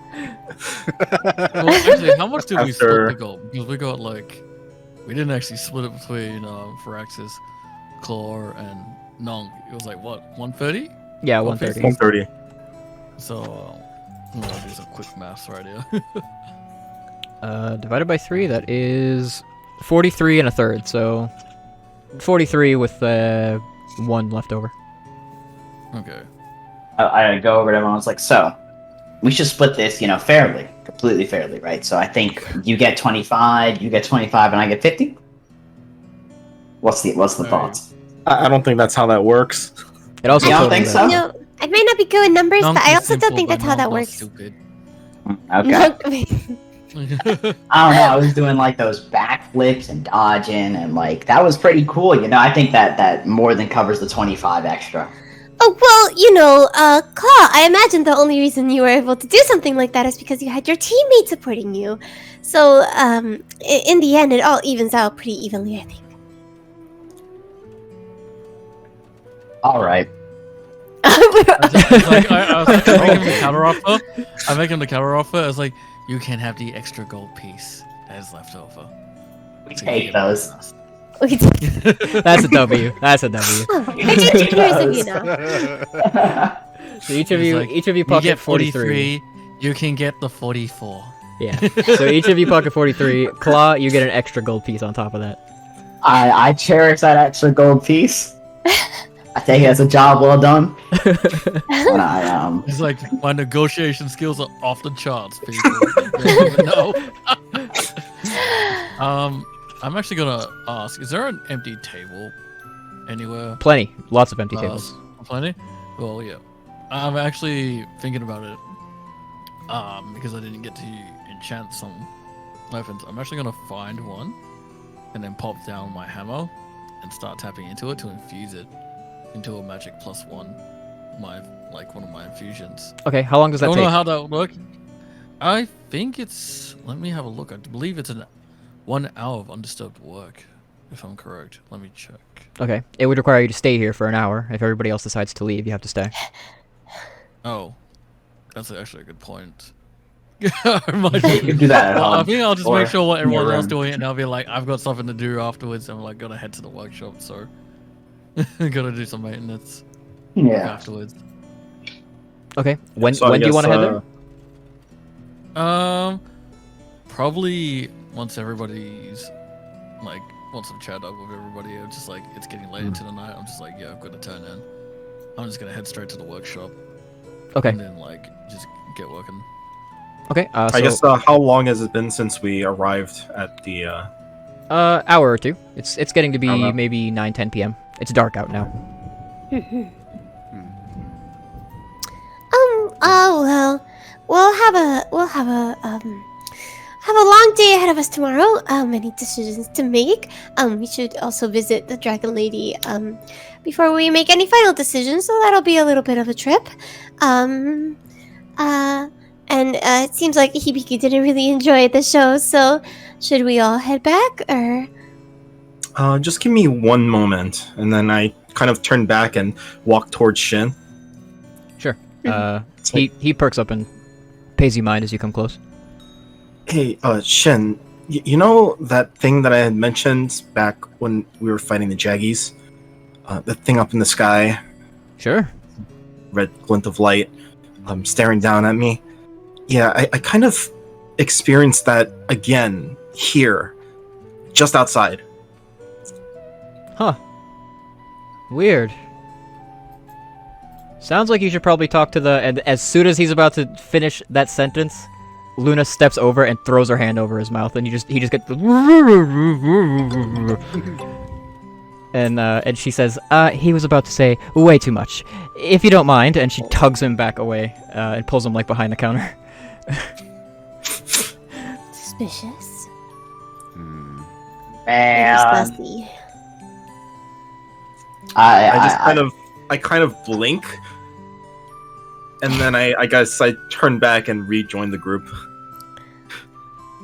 I pull on Brixis. I'm just like, let's just go back. We'll talk to the Dragon Lady. Maybe she'll be nicer.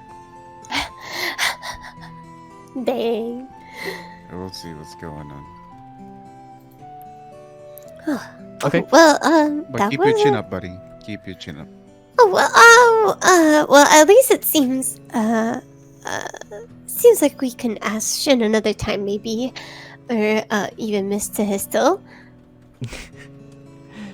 All right, so you're able Maybe- to. You have more you want to do? No. I was gonna say like maybe we can lure him to like my room where we can kind of gang up on him and get some. Oh, answers from him, you know? Wait, are you saying that out loud? Are you saying that out loud? No. They're far away. Maybe. No, are you suggesting it to us in game? He is. Hibiki! Don't say things like that. And she'll like swipe at him lightly with her paw. Like the way you think. I Absolutely not. I'm just. Nonkey's so confused saying. right now. What's going on? He's just like, I'm- you want to? I'm just saying we're not going to interrogate him. We're just gonna lightly inquire. Do you want to inquire the wrath of the Tempest? I don't think so. No, it's not like we're gonna ambush. I mean, If they don't want to tell us, then we should respect it. I think. I just hear this. And I'm just like, does Nonk need to bonk someone? And he just No bonking. hold on to the hammer for now. We'll tell you when it's time. When his bonk is He just looks. We'll let you know. You'll be the first to know. And he just like picks it back up and just like, oh, okay. Hibiki just raises his hands like, all right, we'll just play it up. It's all Okay. good. Yeah, I mean, we could ask again some other time. No need to do anything that might incriminate us or make us be in an unfavorable position. Yes. No luring people into your bedrooms to interrogate them, please. I go up to like when the group starts, if the group starts to separate a little bit, I just like tap Hibiki's leg, like to gesture him like to get closer because I'm small. 'cause I'll like whisper or something. Like, I was like, Yeah, I just lower down. I just like squat down. I was like, what's up? need ambush, non cast snare. And he starts to explain that it's like it's a level 1 spell, where basically on a DC, like on a certain DC save, the person is suspended in the air, like by a piece of rope. So he's like, Oh my god. he's just like, need to ambush, non cast snare. Yeah, and it gives you like the thumbs up. Like, If he gives back a thumbs up, I was like, all right, that'll be Plan B.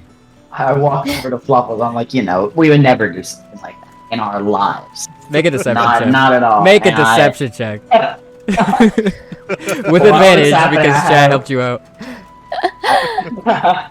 Hold on. While that's happening, I have like my hand on Fluffles' shoulder. I'm just steering their view away from the two scheming.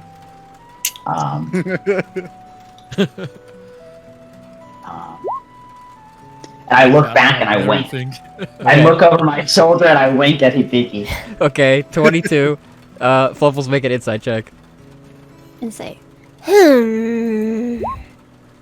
Yeah, they're above board. They're not gonna do Okay. anything out of sorts. Well, alright, well, I'm glad I could talk some sense into you all then. Of course, that's why you're the captain. Of course. Of course. Hibiki like yells out, exactly. We're all Number trying to replies, butter up just looks at Fluffles and gives a Fluffles. thumbs up. Well, good. Glad we're all on the same page then.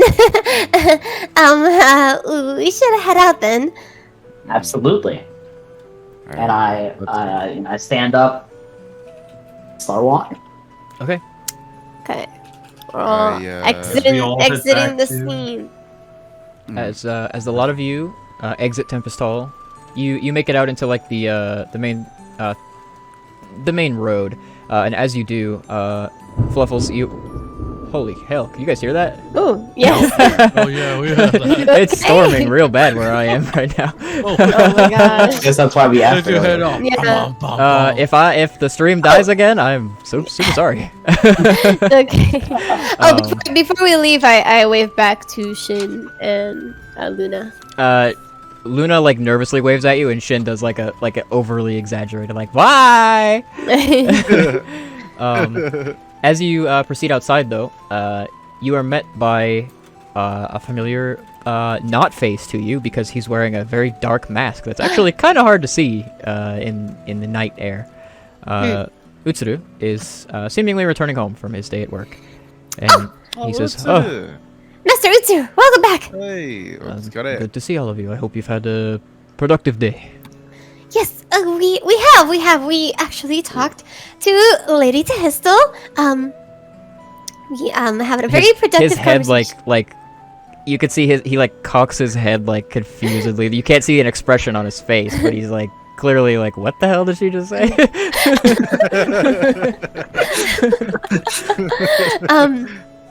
Yes, we had a very productive conversation with her. And she actually put an offer to be handler for a team. We are still considering it, but I also wanted to ask you about your thoughts on it.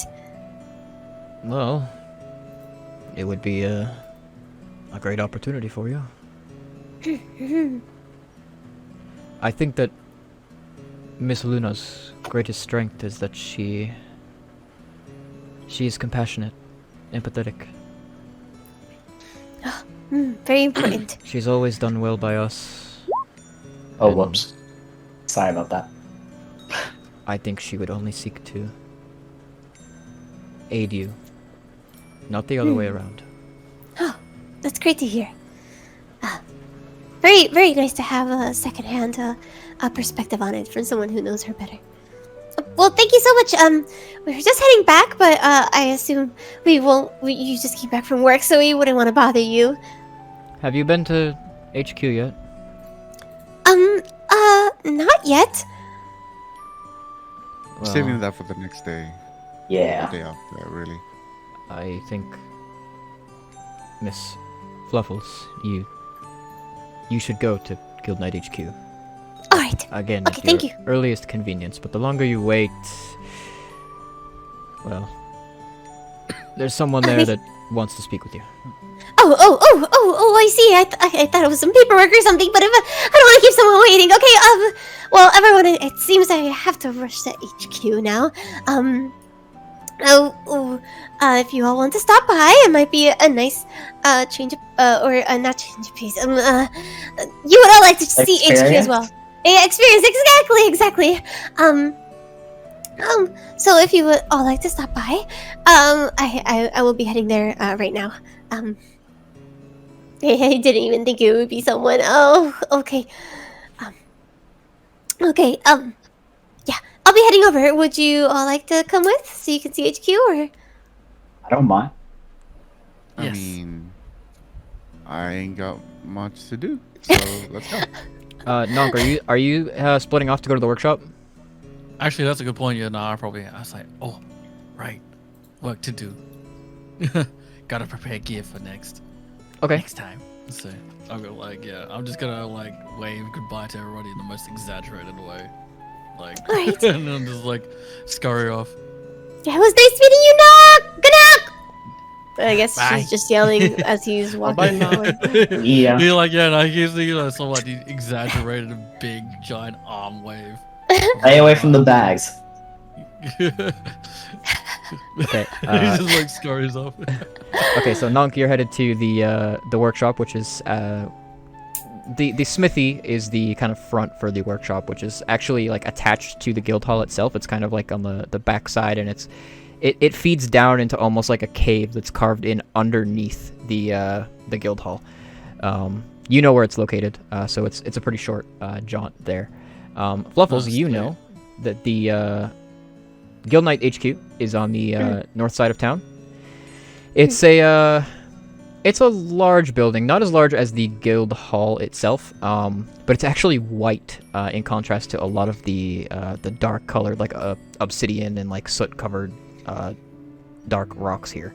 And it also has kind of almost like a cathedral-ish aesthetic to it. And of course it flies the flags of the Guild Knights on its face. And there are a couple of fully armored Guild Knights with lances and shields stood outside as guards. But when you are noticed by them, they kind of nod to you and say, "You must be the one that's expected." Oh, yes, I suppose I am. All gray at your service, reporting for duty. I put a hand on Fluffle's shoulder. It's like, you got this, Captain. Thank you. I do. Okay, thank you. Okay. Utsuru told us to wait for you. However, HQ is not open to visitors at this moment in time. I can only allow you through. Oh, okay. Sounds good. I'm sorry, everyone, but at least you know where the HQ building is. I don't know if this changes anything, but they're part of my new hunter group, so we'll be doing activities together. I'm not sure, who wants to speak with me about it. If it's related to that. The captain's looking for you. Oh, I see. Oh, the captain. Okay. Okay, well, sorry, everyone. It seems I'll have to do this alone, but, I will see you all very soon. If you would like to wait here, that's also possible. But I'm not sure how long it's gonna take. But this is HQ. This is where the Guild Knight headquarters are, as I already said, I guess. But, you know the way. It's a very important building. A very, big landmark of this town, Solgarde. Yeah. Okay, I'll go in. Don't worry about it. Good Don't luck. worry about it, Captain. Okay, thank you. Thank you. Okay. Good luck with the captain. Thank you. Yes. Yeah. Oh. Okay. I'll see you all soon then. Then she just. Okay, You look to the both of them and was like, "What now?" I mean, our captain's gone. I paused for a second thinking, our Nonk is gone. I mean, we can head down to that alleyway. Huh? I look at Ouch. you a little bit perplexed. I'm just like, what do you? Why did he go to the alleyway? I want to see more of this town. You know? In the and you think the alleyway is? Well, that's what the guide told us. There's a little area where like there's more to this town. You know? Oh, the alley cats. Yeah. Yeah, you're thinking of the alley cats are stationed in the harbor. That's where their HQ is. Yeah, the harbor. That's where I want to go. I mean, I look up in the sky. It's like late, right? Like it's dark. It's nighttime. It's probably about 9 p.m. yeah. I look at Vicky. I'm like, you think this is the time for that? aggressive. It's the time. It's the time. But hey, I get it. I get 9 p.m. for cats is 3 a.m. I get you. Gotta rest up. I don't know if that's how that works. If it gets you to not go there, sure. Yeah, it's 3 a.m. Let's just go back. Let's just go back to the hook. Yeah, we can wait for Fluffles and Knock at the guild hall. Okay. Yep. If that's what all three of you agree to do. Yeah. Okay. So the three of you proceed back to the guild hall. That has mostly kind of cleared out by now. There are a few people there, but you see some that are like filing upstairs. And as you get there, the woman behind the counter tells you, "Oh yeah, I totally forgot to mention to you. Now that you have guild cards and you're sanctioned hunters of the guild, you're provided lodging here. There are rooms upstairs for you." Great. Oh, Awesome. thank you. Thank you. You can come and go as you please. Wait, are we sharing? Are we all sharing? No, you each have your own. Cool. Um, Privacy. Yeah. You each get a key to your rooms, and you're actually kind of allowed to choose where you want it as long as it's empty. But they're all these kind of neat, well kept rooms. They're kind of small. They have like a bed, a like an item box for storage, and there's actually like a single seat table that has a dinner bell on it. And if any of you are feeling experimental or adventurous, if you ring the bell, a feline immediately appears at your door and takes an order from you. Let's go. Excuse me, if you don't mind me asking, is there any rooms that has balconies available? Let's see. A balcony. I'm going to say actually here, no. These are very kind of standard issue places to live. There isn't anything that is too much of a flourish. They're all kind of the same. Okay. Because there's a pretty substantial number of hunters that use this as a place to live. But you might gather that if you were more well off financially and in terms of your status, you could probably buy a house in town or something. Much nicer place. Okay. I guess the rooms will do for now. I can just... There's a window that I can open, right? Yes, definitely a window. That's all I need to know. And you get a nice view over the city. Oh, even better. Thank you. Especially if you choose a higher up floor, which is open to you. So beginning with Nonk. You have something you want to do? No.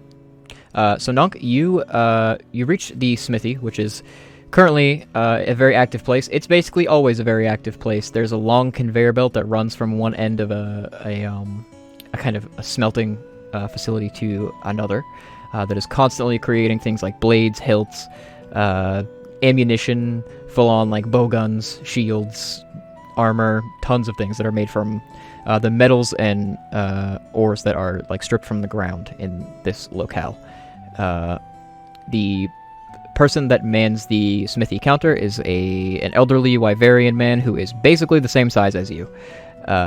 Very, very small, compressed, with like a long white mustache and beard. And he has a hammer over his shoulder that's almost the same size as your hammer, only it's not a combat hammer, it's more of a work hammer. Okay. But Monkey's back. He gives a wave to you. You've met him before. And there are a few other workers like him here inside the smithy. But you know that at the far end of the room, there is like a staircase on scaffolding that leads up into the Sector X workshop, which is the place more suited for artificing, which is what you've been invited to join as an artificer. Okay. Every time I come back here, I just look in awe at the like objects of creation. It's like never gets old. This So is just like as this I'm is your walking- people. Yeah, this is. I found my people. I'm just like, as I'm going through, I'm just like looking at the weapons and like probably trying to see sort of the larger ones that are being created. I'm just like, gonna need to test that, and I remind myself that I'm usually the human test dummy for these kind of things. I'm just like, you need that. I'll be like, oh, you need to test power of that weapon. I'll just stand in front of the cannon barrel. Be like, go ahead. have a shot. But, There's like a feline currently cleaning the cannon barrel that leans back down to you and says, these are standard issue. We're pretty sure they work. okay, just Okay. offer on table. And I just make my way, just like see what everyone's doing. Usually taking peeksies at like new work that haven't seen me created before. I make my way up to the workshop itself. Okay, And then so you move around and take in the sights of all the weapons and armors and such being created. A lot of them that you recognize, they're very standard. You know, there's nothing like too crazy being made here. It's kind of like just to equip even like basic hunters, or even this stuff might be shipped to other places in the world, because that's kind of the type of place this is. okay. Eventually, you head up the scaffolding to the there's a like double door, almost like a saloon style door that separates the main smithy from the workshop, which inside is a much more compact place where there's this kind of long desk that curls around from like one wall to the back wall to the other side, and there are kind of like alchemical materials and things more like wrenches and more tools of more finesse in this place. There's this one like, you know, average sized workshop, and then there's like a hallway to the right side that leads into several more of these types of workshops. But immediately to the left there is a closed door, and written on it are the words Master of the Workshop, Tory of the Tempest. Presently closed. Okay. And as you enter, there is a feline who stands about a head taller than you, with this kind of like soft lavender colored fur. And she's wearing a lab coat and these red-rimmed spectacles. And Oh, okay. she actually has like wrenches in her pockets and like tools all over her person. And she actually has like grease stains on her fluffy cheeks. Okay. And she perks up to face you and says, wait, aren't you the guy? You're the guy, right? You're the guy from way out in the boonies. Do I know this slang? That's a word. That's a word you've never heard before. I'm just like, I just tilt my head. I'm just like, Nonk is Nonk. Hi.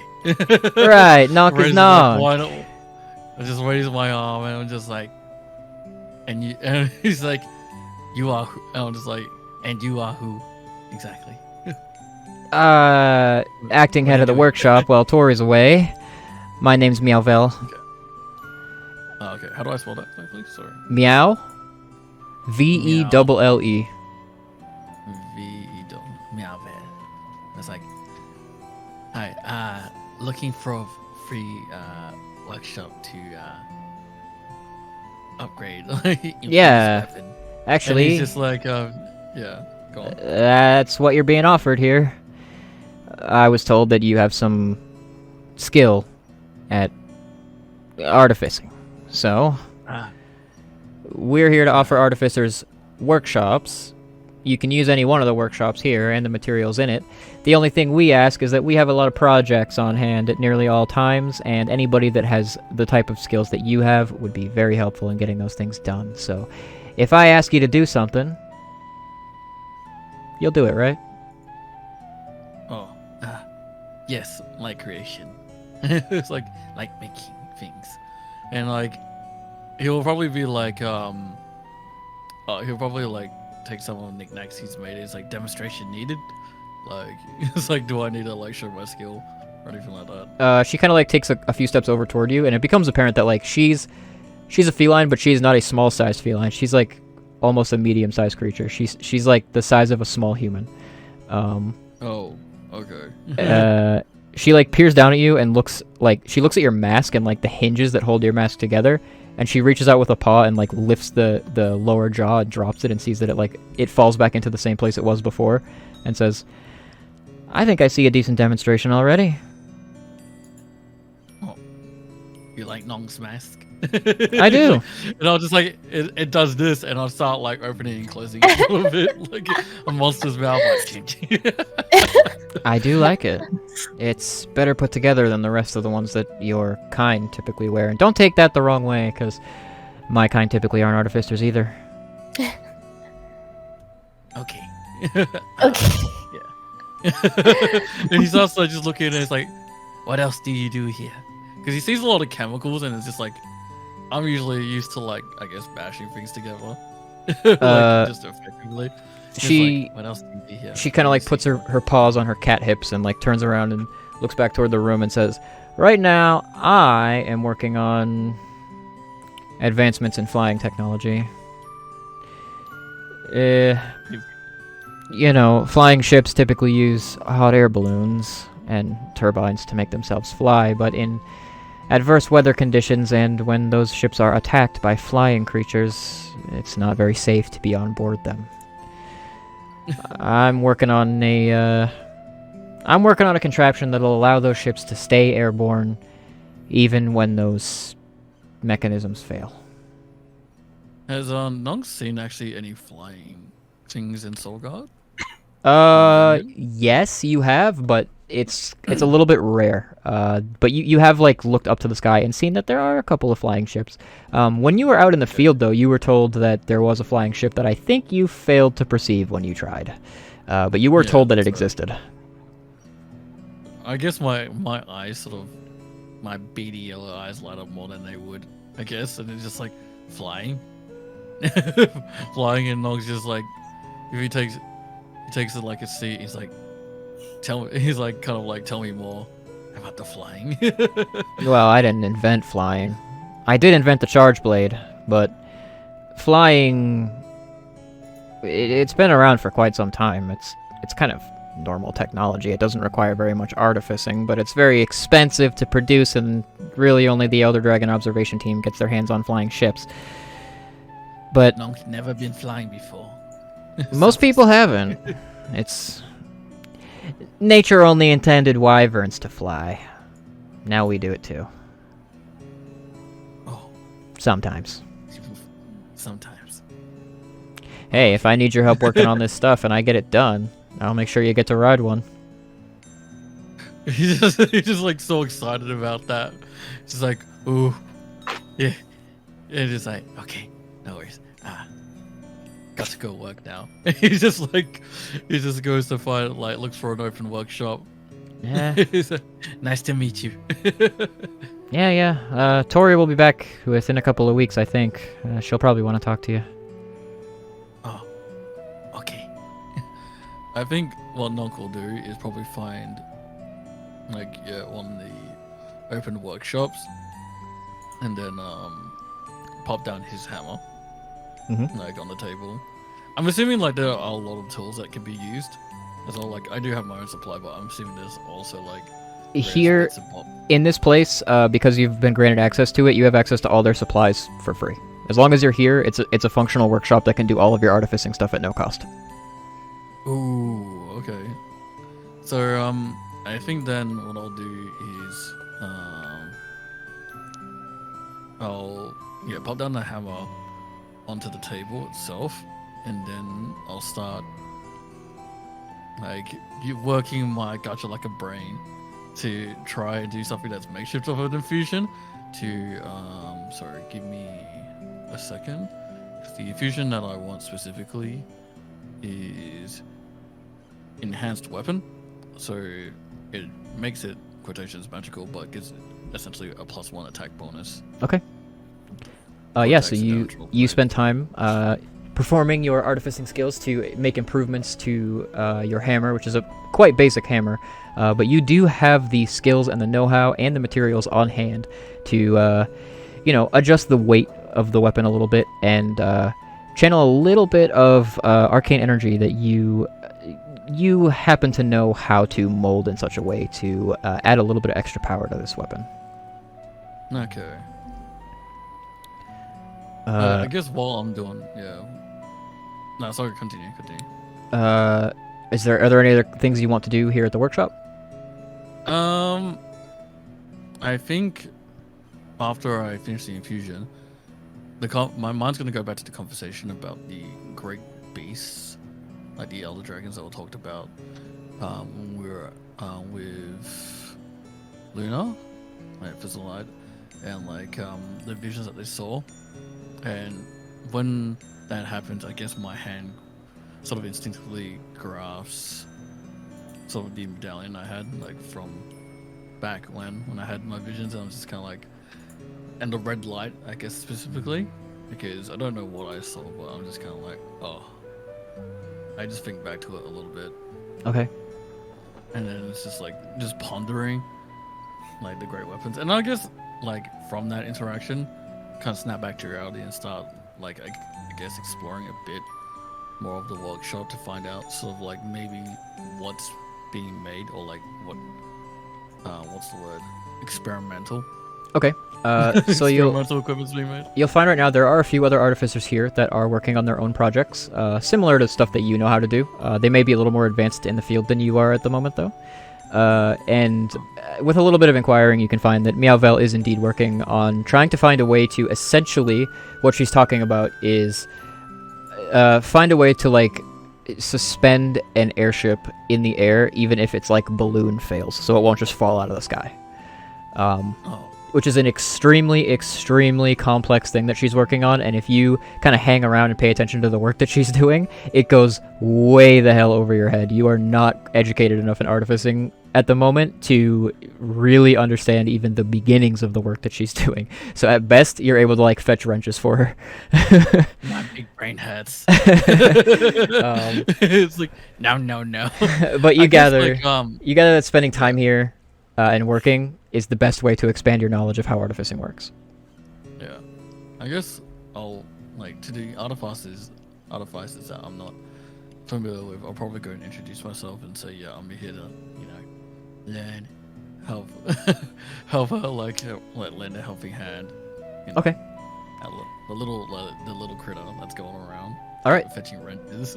So you spend some time in your evening performing some of the tasks that they have around the workshop that, like was mentioned to you, are things that are a little bit expected of you as a new member of the workshop, to just kind of fill some quotas and get some things done. You're kind of just like, you're putting bolts in place and crafting like small infusions that they need in order to, as like pieces of bigger projects. And they're grateful to you for that. It's a good line of work for a fledgling artificer, and it's a nice first step into your career. But that takes up about the rest of your evening. All right, cool. In the meantime, Fluffles. Yes. You proceed up the stairs into the Guild Knights HQ, and when you enter into the main atrium, there's a desk at the front where normally there is a receptionist that receives people that come. Typically the type of person that would come that isn't a Guild Knight would be someone like an emissary or something that would come to speak with the Admiral. However, right now, the atrium is actually empty, and seated upon the front of the desk is a man that you have never seen before. He's a human man, and he has a youthful, kind of thin appearance, and he's very, very neatly dressed in this dark blue suit. He's wearing a tie, and the left side lapel of his jacket is actually made from this like scaly, greenish sort of turquoise material, almost like, it kind of looks like gator skin. And on it he wears a Guild Knight's badge, which signifies his rank, which you know to be Captain. And he's wearing this kind of like carefree smile. And he's wearing a fedora, and beneath it he has like middle-parted black hair. And as you approach him, you see he's holding in his hand some kind of like this kind of like transparent globe that's like fist sized. He's like looking at it, musing at it, sort of. It's like a snow globe kind of. And as you proceed into the room, he perks up and looks over at you and says, "Oh well, you finally made it." And he sets the object back down on the desk and crosses his arms to regard you. Hello, sir. I'm so sorry for being late. I wasn't aware that it was a visitor. No need for any of that. Come on. We're allies. We're friends. You don't have to. Not so many formalities. Okay. Sorry about that. I'm El Grey. Although you may know that already, you may call me Fluffles. What is your name? El Grey? How about... Yes? Sorry, I'm bad with names. Typically, I like to give people, easy to remember monikers. Is Fluffles easy? Fluffles is easier, yes. Yes, you already have one. No. Yes. My name is Aedai. Ulysses Aedai.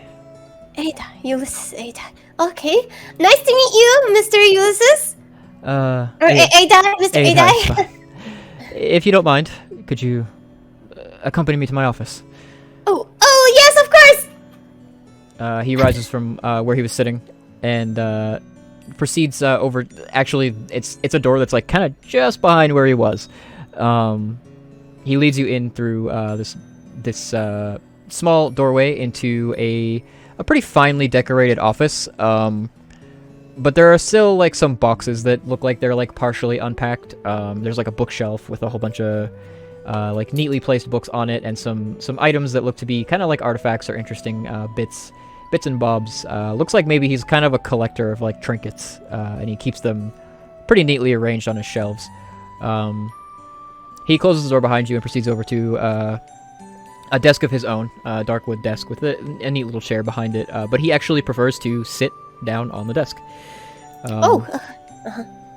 And he looks back to you, arms crossed again, and says, "Listen, you're the newest recruit, and, well, I'm not from around here. I don't actually have the power to knight you properly, which, at this moment in time, would be the appropriate thing to do. However, the Admiral's not in." Oh, yes, of course.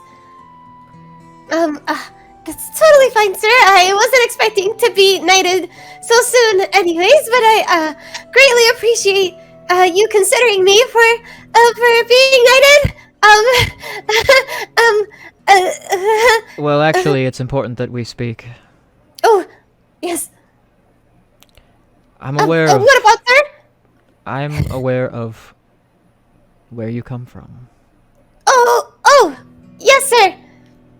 Very, very proud that, very happy to hear that my small village, is known even here in Solgarde. He lifts a hand and says, "That is not what I'm referring to."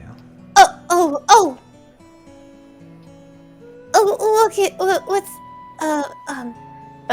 sorry, what was it, Mine Guard? Yes, but... Yes, mine. Make an insight check. Insight check. Insight. There we go. 19, you're killing these ones. Actually, you might have had advantage on that. But you can tell by the expression on his face that the carefree smile that he wore, it shrank a little into more of a straightforward look, and with a pretty good insight check, you can tell that what he's referring to is not the location that you're from. It's the people that you're from. The people? I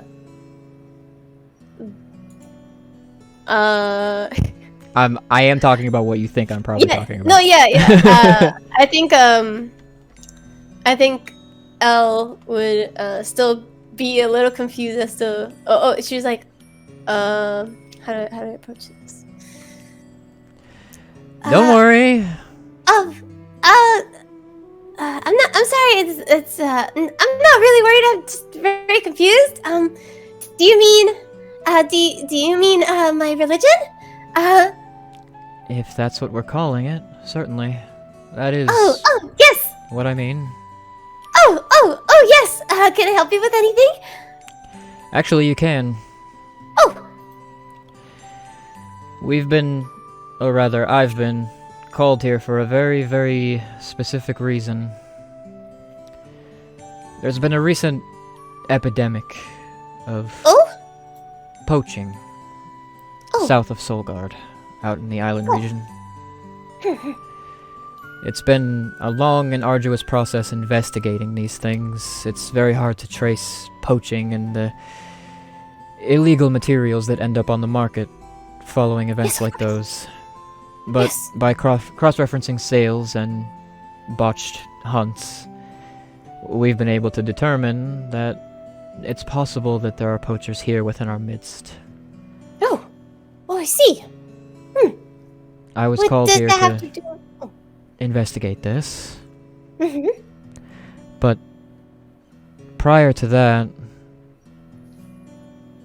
the Admiral was investigating your religion. Oh, interesting.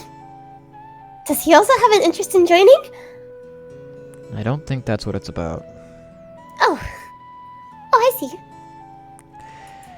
This poaching investigation, it's very important. Yes, of course. If it's out of hand, well, the economy could suffer, and the ecosystem could suffer, and the people's faith in the Guild Knights to handle this situation could suffer, and that's why Dundorma sent me here to deal with it. Yes, of course. I totally understand. I agree. Because the Admiral isn't handling it. Oh. I'm sure he is doing his best within his means. I'm not too sure what the Admiral is up to. Well, no one is. He's not here right now. Oh. I see. I didn't know. Well, you mentioned it earlier, but I didn't know before that. You seem very nervous. Are you okay? Oh, sorry. I've just, well, actually, I'm still a recruit, so it feels a little bit strange. I'm a little bit nervous as to why I'm, being asked to talk with someone, much higher ranking than me, especially when I'm not yet a knight, so I'm sorry. I'm sorry for being nervous. I want to make a good first impression. It's because I have something to ask you to do for me. Oh, me? What could I possibly do to help you, sir? Well, I need help looking into these incidents, these poaching incidents. Oh. There are other knights that are on it, but because you're new, you haven't met the Admiral, and so... Unfortunately, I have to say that I have reason not to trust the Admiral at these times. I don't know why he hasn't handled a situation regarding poaching in his city. Yes, well, it does seem a little bit strange, especially if he's not around. I can see why you would feel that way. Well, the other knights, I feel, would be inclined to protect him if he's engaging in any illicit activities, but you're new. Oh, well, I personally don't have any issue with the Admiral currently, but if you require any of my aid, I'm certainly happy to help the guild in any way I can. All I mean to say is that perhaps you haven't yet been convinced to hide anything. Well, of course, I would never hide anything from the guild who's been so kind to me.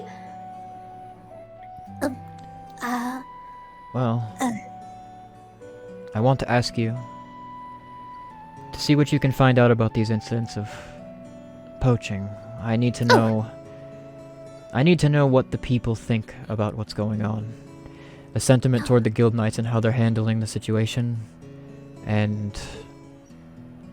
well, what people think about the poachers themselves.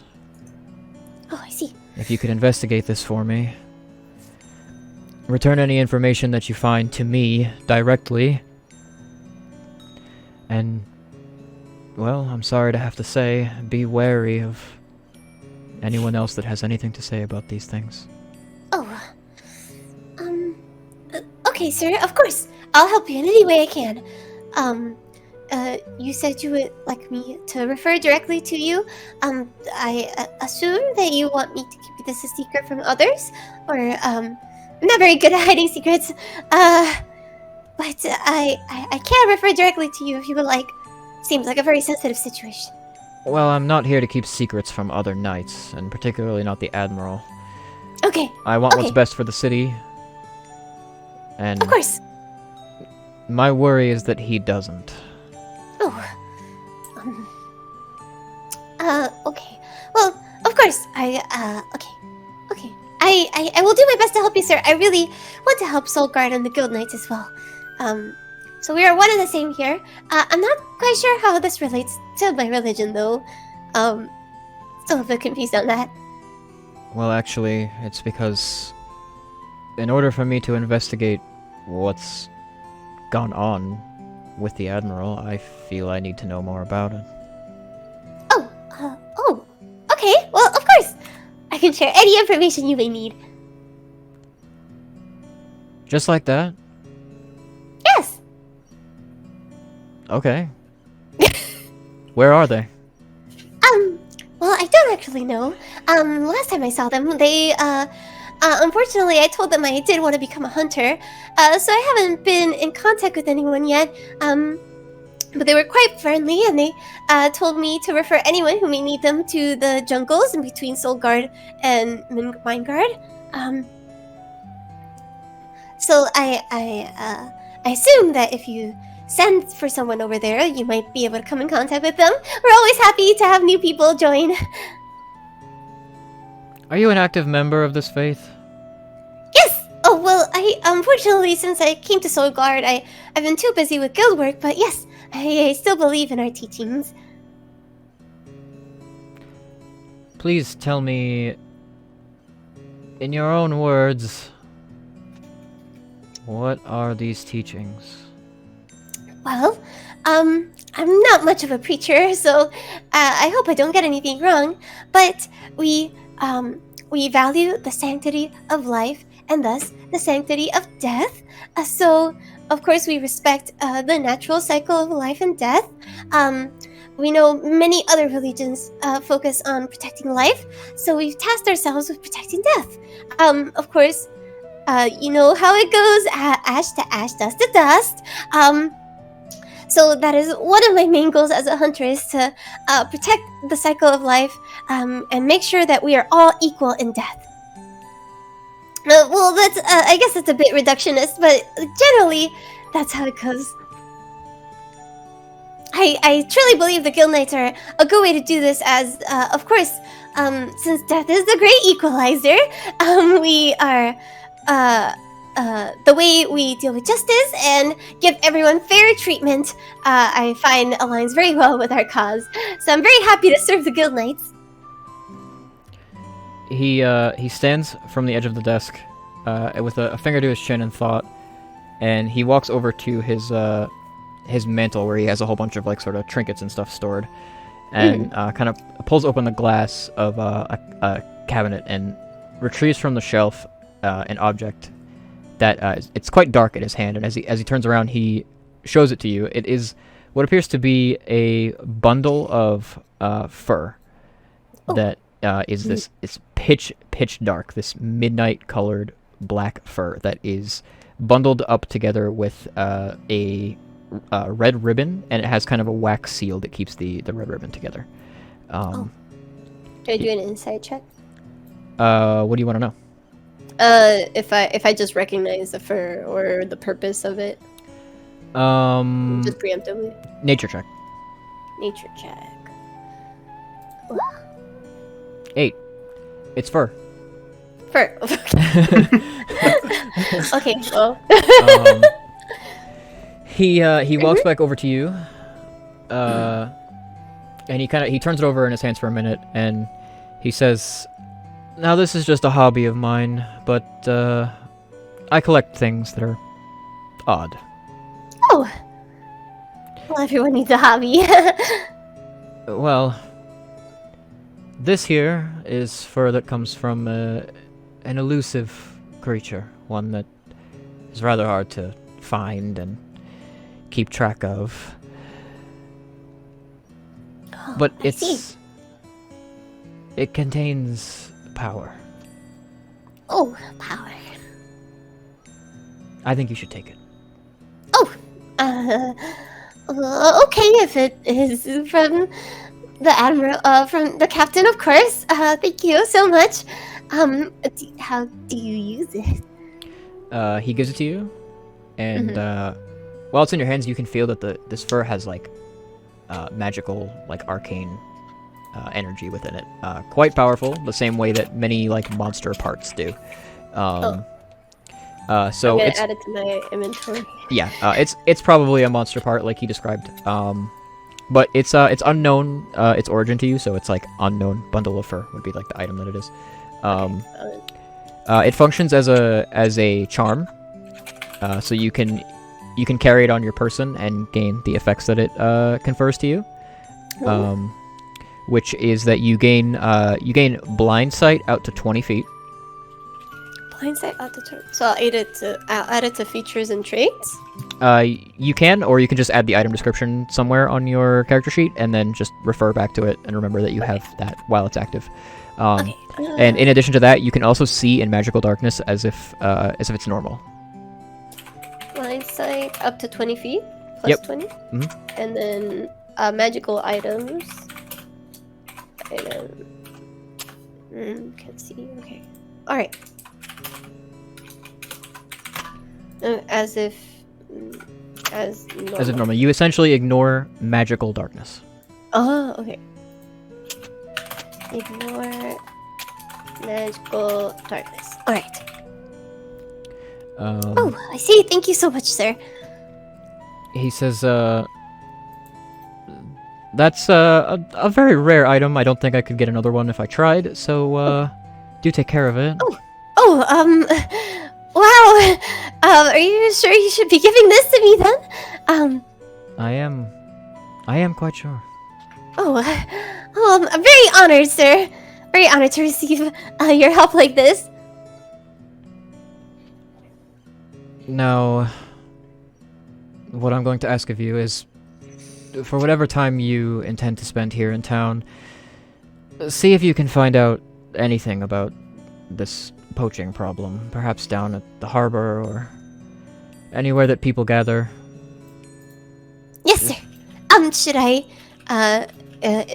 Should I just say I've been asked to look into it, or Well, if you're any good at doing things discreetly, I suppose I recommend it, but it's just that I want to know if there are people who support this I see. organization that's doing these things. Oh, I see. All right. Well, I'll do my best, sir. Thank you so much for believing in me. I will not let you down. And then she stands up straight. Respectfully. Well, I do believe in you. And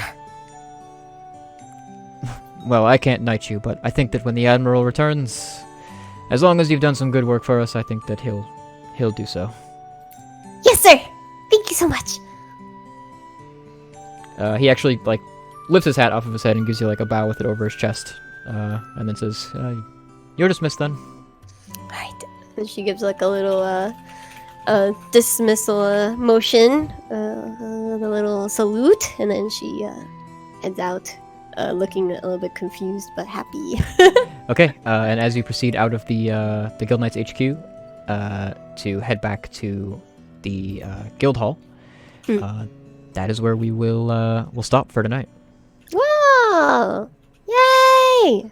Everybody having done their first day in town, each meeting some people that have led them on some breadcrumbs of information that may aid them in their own personal quests. And next time, we'll discuss heading out on your first hunt. So I hope everybody had a good time. First hunt, Yeah. let's go. Let's It's very fun. Let's go. Eat the fur. No. Don't eat the fur. Oh, fur. So with the game finished, I'm gonna just chatting for a little while and thank the people that followed, subbed, and such. I missed a lot of it. Like you guys hit me with a whole bunch of we were finishing the break, and I was like, I'm not gonna extend the break now, damn it. So I'm gonna catch up on that. You guys are under no obligation to stick around for that if you don't want to. I'm just gonna do that and thank everybody. Do a little bit of wrap up, and then I will end the stream. So I appreciate all of you that I appreciate everybody coming out. We'll be here again next week, same time, Saturday at 7 p.m. Eastern, which is Sunday morning, 8 p.m. or 8 a.m. Japan Standard Time. Let's go. Easy. Yeah, thank you so much for the campaign, for hosting us. Of Yup. course. I bet you feel so relieved that the first part is finally done. We're here. We made it. We made it. We But now made Make it. Only up It has from begun. here. Mama, we made it. I'm happy that we've sorted out the technical side of things. Things We are did. functional, and that was the scary part. Now that the technical stuff's working, it's just gonna be prepping D&D every week, which is normal for me. That's Now you're I powerful. know. You could have done that when I got the fur. Ah, you might have been able to learn where it came from. Just kidding. Thank you for the energy. Yeah, I'll stick around with you for a little bit. Okay, sure. Yeah. I just remember, if any of you have Amazon Prime, you can link it to your Twitch account and get any free sub to any channel for free. Oh Yeah. my gosh. Any free It's so sub. funny that you. Yeah, it's so funny you say that because it just popped into my head that it's September and subs are 20% off for Yup. gifters and for first-time subbers. Mm-hmm.